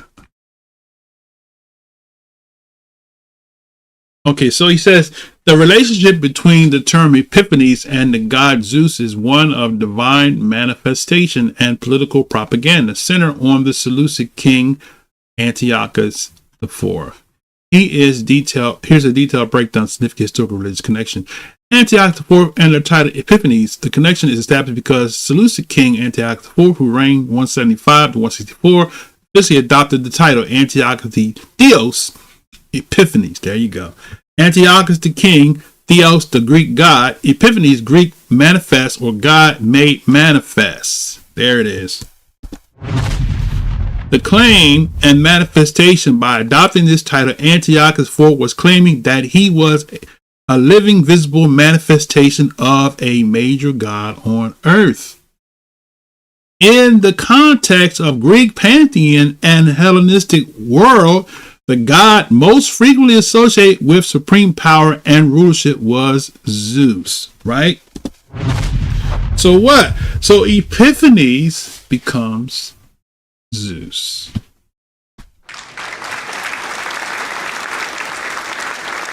Now he goes on and he says, his coins often featured the image of Zeus Olympus on the reverse side, explicitly pairing the image of the supreme deity with the king's title, Theos Epiphanes. The public works. He funded lavish projects, including the massive temple of Olympian Zeus in Athens. Remember, we just read in Athens, right? In Acts, right? Further aligning himself with the god. The desecration of the temple. The most famous or infamous connection is documented in the Book of Maccabees, 167 BCE. As part of the campaign to enforce Hellenization, Antiochus ordered the Hebrew temple in Jerusalem to be dedicated to the Greek deity. The altar of burnt offerings was replaced by the altar of Zeus Olympus, which the Israelite campers referred to as the abomination of desolation, right? So now, okay, so we're going to show you that, okay? So what I want to do is give you another link here. So here we that was interesting, right? So we're going to go this time to 2nd Maccabees, right? And we're going to go to 2nd Maccabees chapter 6. Take this link right here, click this link and go into this book here that we have. Okay? So now, let's go.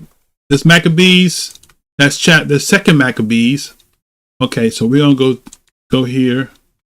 Okay, we're gonna cut that, paste that there. We're gonna go to 2nd Maccabees, and we're going to start at chapter 6 and start right. Let's see if we go over here to the second side of the screen. Okay, let's start right here where it says in asterisk, not long after this, the king sent an old man of Athens to compel the Israelites to depart from the laws of their fathers and not to live after the laws of Yah, and to pollute also the temple in Jerusalem, and to call it the temple, underlines right here, the temple of Jupiter Olympus, and that garrison of Jupiter and defender of strangers, as they did desire that dwelt in the place. So what did he do? Antiochus, the God man, the human representation of Zeus, who is the mythological representation of Hasatan. So you go from Hasatan to Zeus. which is a Greek replica of Satan, right? Marduk, right?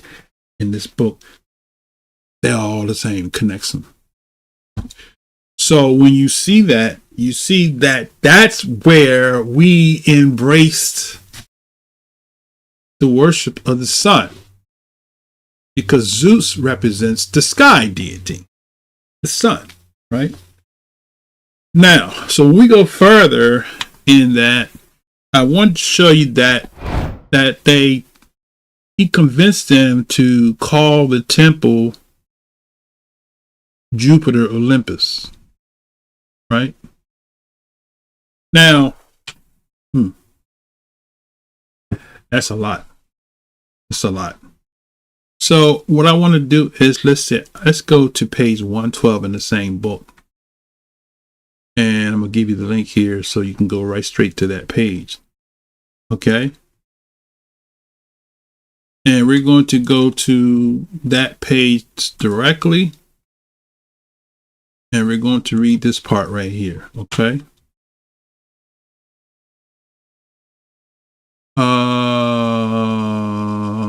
Let's see where's the part I wanted here.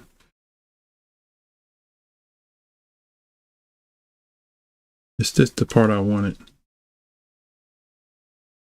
Okay, let's see. Let's start right here. Okay. Hold on a second. Okay.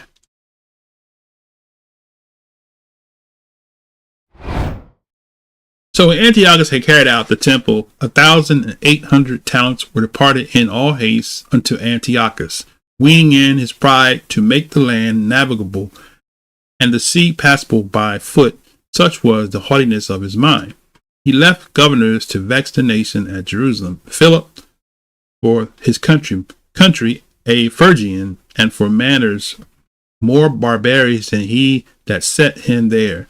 And at Gerizim, Andronicus, and besides Menelaus, who worse than all the rest bear an heavy hand over the citizens, having a malicious and mind against the countrymen of the Israelites.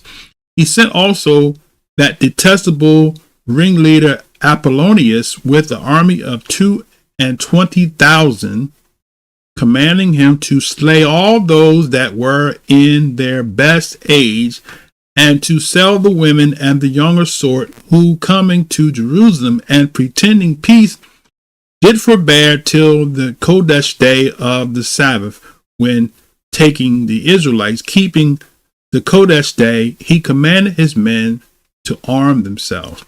And so he slew all them that were gone to the celebrating of the Shabbat, and running through the city with weapons, slew great multitudes.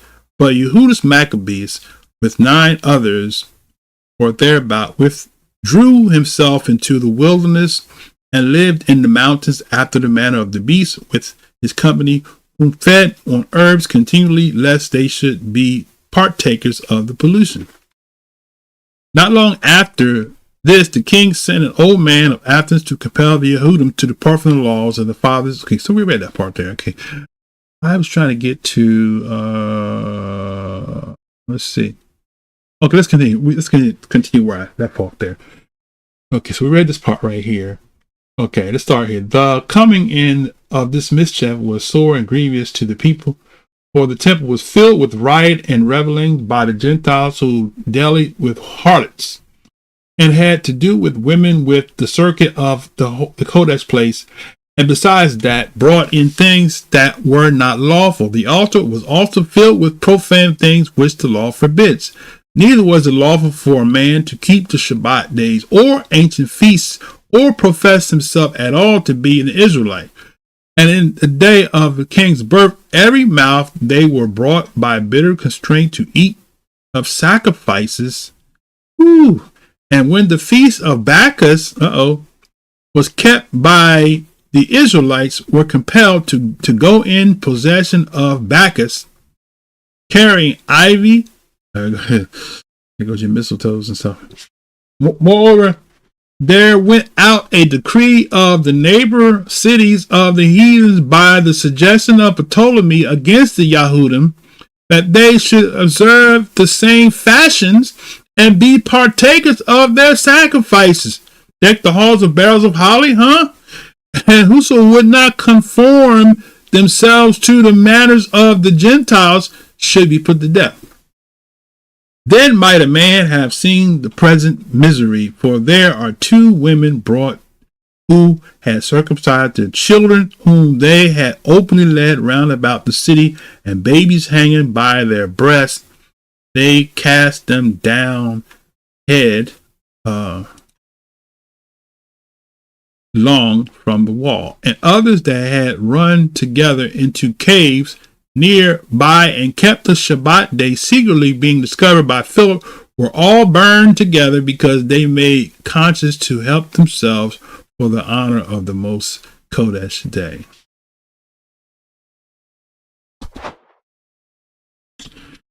So that is what happened. So the Greeks enforced the Hebrews to embrace the worship of Zeus, who was the Greek deity, i.e. Epiphanes, i.e. Marduk, i.e. Satan. So that's the progression, right? So now that is who the Greek deity was. The Greek deity was, and is Zeus, which is Satan or Satan, right? Now,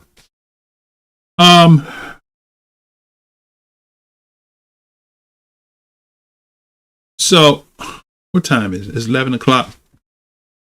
This is a good place to stop right here. So what I had promised you that I was going to read some of these deities out of the book here, and then we'll continue part 3, because we're going to show the progressions. We went from the Babylonians to the Mizraimites or Egyptians to the Canaanites to the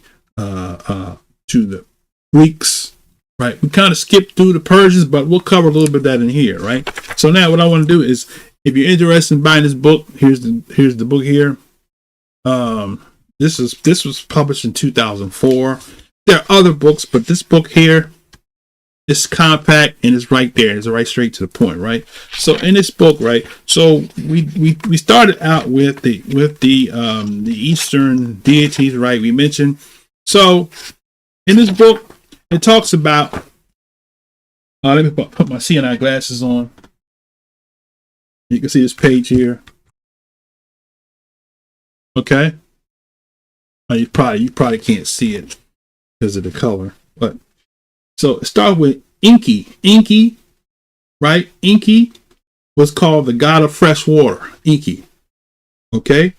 Enki sided with mortals to help them escape the flood brought about the Enlil.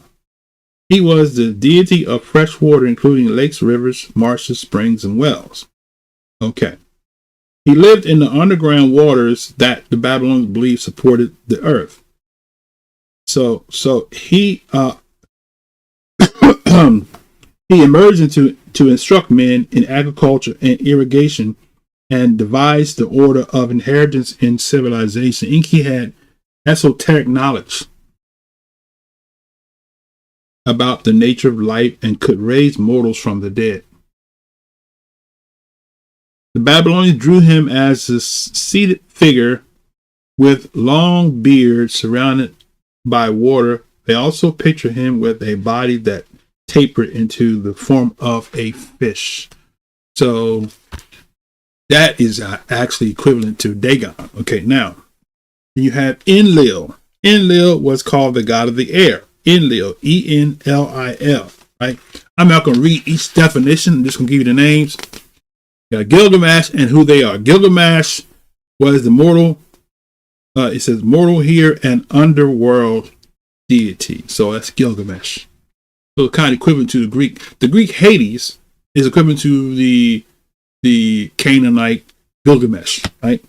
Then you have Ishtar. Ishtar is the goddess of love. So you got Aphrodite and all the other. So all these deities have many names. They just basically just culturalistic variations of the same deity, right? You have Marduk, which was The bull calf of the sun. Okay, that's let me just read that one here. It says originally a relatively obscure deity of storms who also presided over agriculture during the 2nd and 3rd millennium BCE. Marduk became the deity of the city of Babylon around 14 BCE. Okay, all right. Then you got Shamash, or you say smash.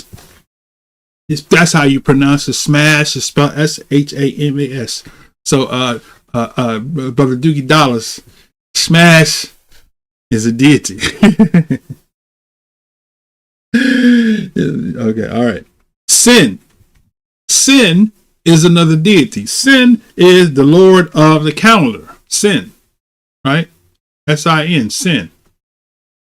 Okay. Sin, Enlil's son. He was the Babylonian moon deity. Okay. So then you have Ahura Mazda. Ahura Mazda was the wise Lord, right? According to the prophet Zoroaster, the founder of Zoroasterism. So there goes your Mazda. Then you have Baal Hadad. We already read about that in the biblical text, right? Then you have El, the Most High.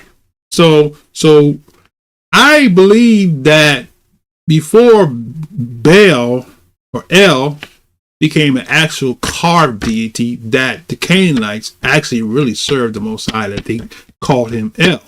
Okay, that's just me. All right. Can I prove it? I think if I did some thorough investigation, I could. With the scriptures, I think I could. Okay, all right. But we'll say that for a future lesson. You got Mot, who was the deity of death. Mot, right? And Yam, like candy yams. Yam was a deity. Yam, the sea god. Okay. Yam was the god of the seas and rivers, was the brother of Mot and Baal. Okay. Then you go into the Egyptians, right? You got Amun, right? It says the secret one, the exclusive deity. The secret one, for mortals could not know his real name. His statue enshrined with cloth to indicate his hidden nature. So, the exclusive one. Then you have Anubis. Anubis is where you get your word Nubia from. Okay, Anubis, which is a reader of the scales. Anubis was one of the earliest Egyptian deities, the deity of death, the guide and protector of the dead, right? So that's Anubius. Then you have Apophis, the evil deity. Then you have Autumn, Atum, the complete one, Autumn. So we call a season Autumn. That's named after deity. You got Bes, without the T, B-S, Bes, it is the deity of music. Then you got Geb, G-E-B, the deity of the earth, Geb. You got Hathor or Hathor, right? The celestial cow. You got Horus, which is the falcon-headed deity, Horus, right? Got your horoscope. You got Isis, the great mother, Isis. And I think it's a set, but they have Isis in the book here. Okay. You have Kepri, and then you have Num, N-U-M, K-H-N-U-M, which is the divine potter. You have Nosu, the wanderer, right? You have Nosu. You have Mat, or Mat, Ma'at. This is the deity of truth. Then you have Min, like short for minute, Min, the firm one, Min, right? Mantu, the warrior deity. Mut, they name a dog Mut. Well, Mut was a deity. Mut, the divine mother. Mut. Neith, the hunter. N-E-I-T-H. Keith with an N. Neith. Then you got Nekbet, the protector of kings. You got Nephthys, the friend of the dead. You got Nun, spelled N-U-N, which is a synonym of noon, like afternoon, which is noon was the personification of the primeval waters from which all creation sprang. Noon. And then you got nut, like peanuts, macadamia nuts, N-U-T, nut. Nut was the sky deity, right? All right. Osiris was the judge of the dead. Okay. And then you got Ta or Ptah, the deity of crafts. You got Re or Re, R-E, the sun deity. He's still Egyptian now. Then you got Seth, named after Seth in the Bible, but he was the desert deity, right? Shu, the holder of the sky, Shu. Sobek, he's the deity of crocodiles, Sobek. Sokar, the deity of goldsmiths, Sokar. Taweret, the deity of pregnancy, Taweret. That's a new one to me. Tefnut, the goddess of dew. Thoth, the deity of wisdom. Wagjet, the cobra deity, and Wep-Wawet, the war deity. So that's that. Then you go into Europe, right? Just to name a few here. I'm not going to go. Aphrodite, Venus, born of the foam. Apollo, the shining one. Ares and Mars, the deity of war. Artemis and Diana, the virgin huntress. Athena, Minerva, the deity of wisdom. So they call you Athens, Athena, Minerva. Atlas was the deity of knowledge. They say Atlas, World Atlas. Right. Chaos. Okay. There was a Greek deity. There was not Greek, European deity. Chaos means void. Chaos. Circe, the sorceress. Circe, C-I-R-C-E. Cronus, or chronology, the harvest of the Titans. Cronus. Demeter or Ceres, right? Spelled C-E-R-E-S, which is the Ceres, as they spell S-I-R, Ceres, same one, same deity, the deity of corn. Dionysus and Bacchus, okay, was the deity of wine and ecstasy and vegetation. Okay, it's Bacchus. We read about Bacchus. Fortuna is the deity of fortune. Then Aranius, the angry one. Eros or Cupid, that is the deity of desire. Gaia is Mother Earth. And Grace, the graces, or grace, say grace. Grace and peace, grace and glory, grace. Grace is G-R-A-C-E-S, the daughter of joy. So joy, grace are deities.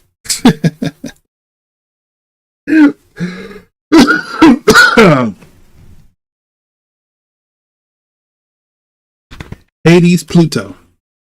Pluto TV, Hades. Hecate. Plutus and Hato is the deity of the underworld. Hecate, the deity of magic. Helios and Phobos was the sun. Helios. Okay. And that's where you get your word hello from. Helios. Okay. Hechatus, Vulcan, which is the divine blacksmith. Vulcan, where you get your word volcano from, right? Hera, Juno, the deity of marriage. Hera, Juno. Hermes and Mercury. Hermes is the leader of souls. Hermeneutics. That's where hermeneutics come from. Hermeneutics. Mercury. Okay. Lincoln Mercury. Car. You got the deity Lincoln Mercury. Right. Hestia Vesta. Vesta Vista. the deity of hearth, right? And Janus is the deity of beginnings. That's where you get your January from. The first, the two-headed deity, the beginning and the endings. Okay. He's called the deity of beginnings. The Roman two-faced Janus had no Greek counterpart and was adopted by no other cultural mythology. That's interesting, right? Okay. Muses, Muses, M-U-S-E-S, the deity of inspiration. Mithras was the deity of light. Oceanus is where you get the word ocean from. Oceanus was the deity of the first of the Titans. Oceanus personified the ocean, the great river, and surrounded the earth, on the far side of which lay paradisical islands such as Hesperides and the Isles of the Blessed. How about that? Then you had Pan and Faunus. Pan, which is the shepherd deity, Pan.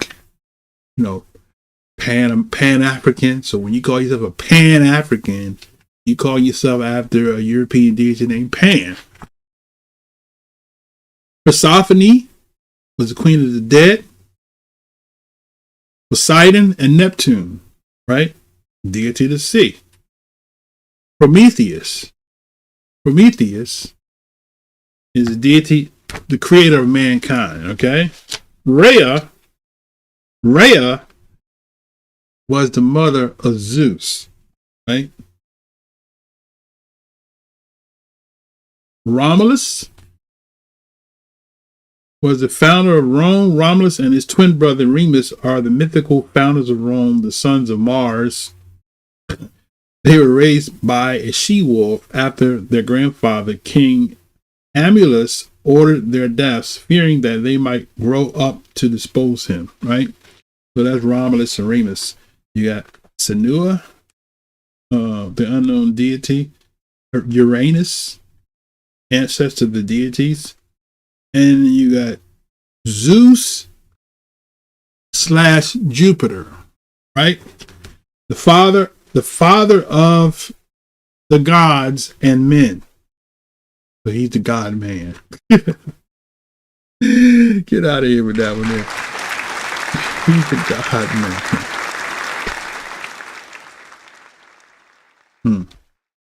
All right, so that's him. He's the father of the gods and men. Okay, then they have Celtic deities. So you go to Europe, to Celtic, you got Balor. Is the evil eye. Balor, the evil eye deity. Belinus, the Shakespeare's Cymbeline. Celtics did not worship the sun, but they recognized it as an important power, deserving of respect.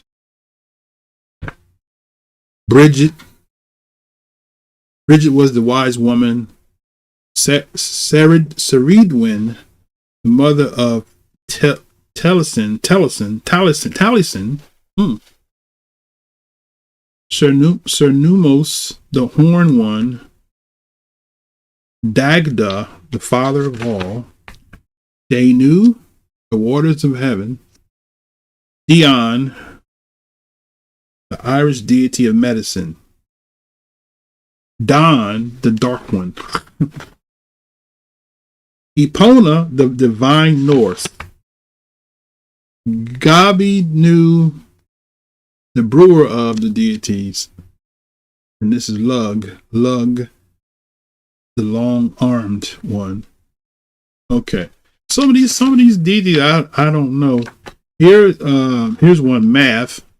Math. Did you know Math was a deity?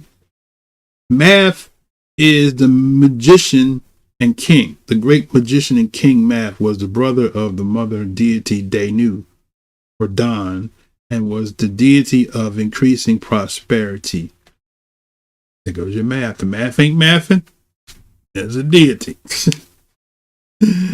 Morrigan, let's see. Listen. There's a lot here that's got names I never heard before. I'm not even gonna read them.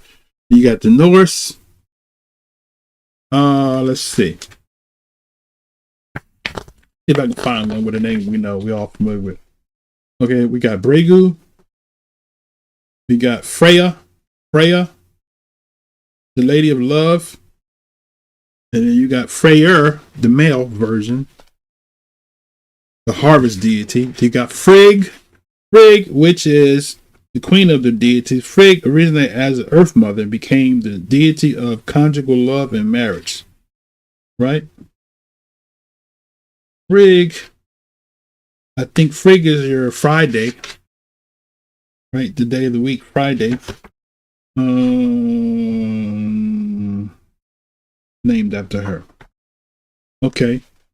You got Heimdall, you got Hel. Hel is the queen of the underworld. Hel, H-E-L. We talked about that in the previous lesson. You got Hel, you got Hodder, the blind deity, Hodder. Idun. You got Loki, which is the maker of the mischief. Loki. Okay. Odin, O-D-I-N, is the father of the deity. Odin, many titles make important, clear, and giver of victory. The Lord of the slain. Okay. Odin traveled through the air on an 8-footed sled. So Odin is your Santa Claus. Okay, Sif, S-I-F, Sif is the deity of thunder. Thor is the deity of thunder. So what's the difference between Sif? Oh, she's the feminine of Thor. Thor, which is the deity of thunder, right? Thor is where you get your Thursday from, right? So Frigg is where you get your Friday from. Thor is where you get your Thursday from. Wednesday is where you get Wooten from, right? And Tuesday is where you get Twig from. Okay, wait a minute. Tyre is the deity of battles, right? And let's see. Valley, V-A-L-I, down in the valley is spelled V-A-L-I, is the Avenger. Okay. And then you have American deities. Let's see one here that recognizable. The Hero Twins. Mayan culture heroes. So heroes and deity, right? Some of these here I can't even, the names is like Aztec names. Okay. You got Asian here. All right, Asian, you got Agni. Brahma. Brahma's the creator. Buddha, the truth finder. Ganesh. Ganesh is the deity of good luck. Indra is the deity of storms. Kali, like California, Cali, with a K, Kali, is the deity of destruction. Krishna is a divine lover, right? Krishna is a derivative of Christ, okay? Lakshmi, the deity of wealth, okay?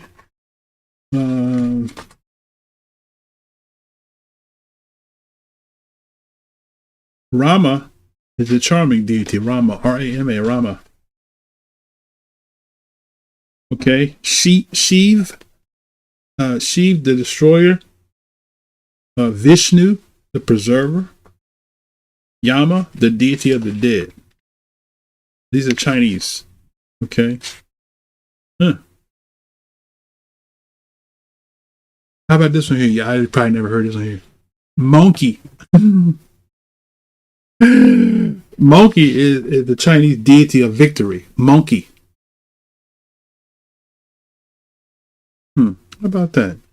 Let me read a little bit that. It says trickster figure born from a stone egg.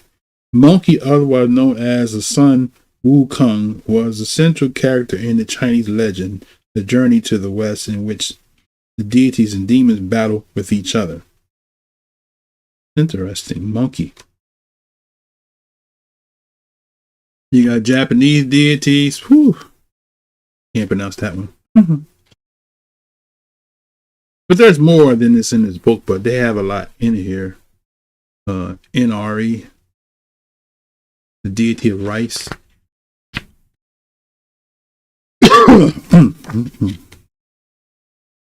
Then you got African Caribbean. You got these things again. Zulu's a deity. Quoth. Nyami, Ogun, Oya, Shango.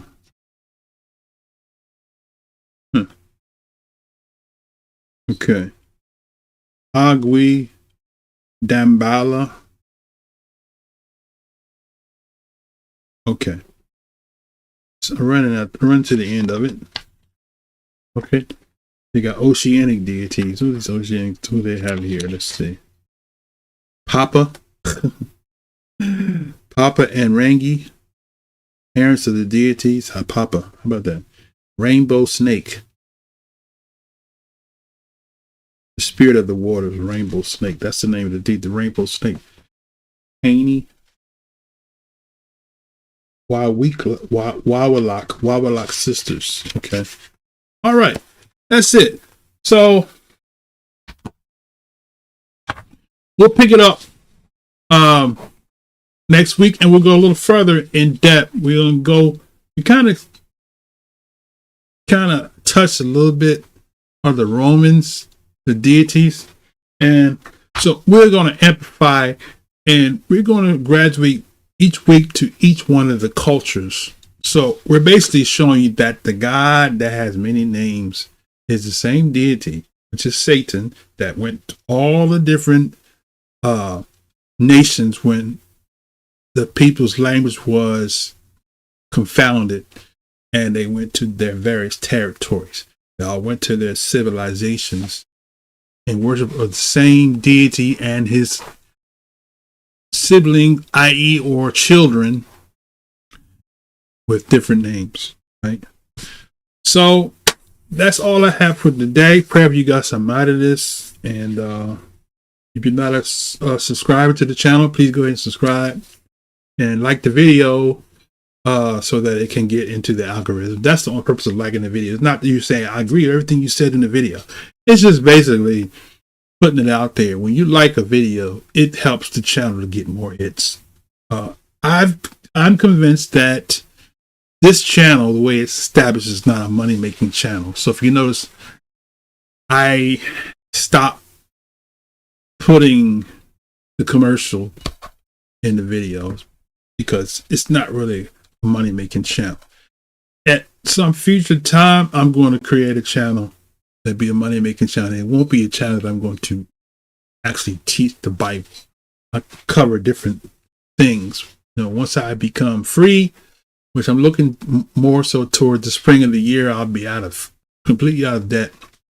All my debts will be paid, and I have the time on my hands. So at that point in time, that's when I'll make some change. But at the same token, if you should desire to make a contribution to this ministry, we certainly appreciate your contributions. You can go and click on the channel, and you can go about the channel, and you'll see our links where you can make a contribution if you desire to share of your substance. And we appreciate all that you give. So with that said, Father, I thank and praise you for all those who join us from this live stream, those who will come later on, those who will not come, and those that are keepers of the covenant of Yah.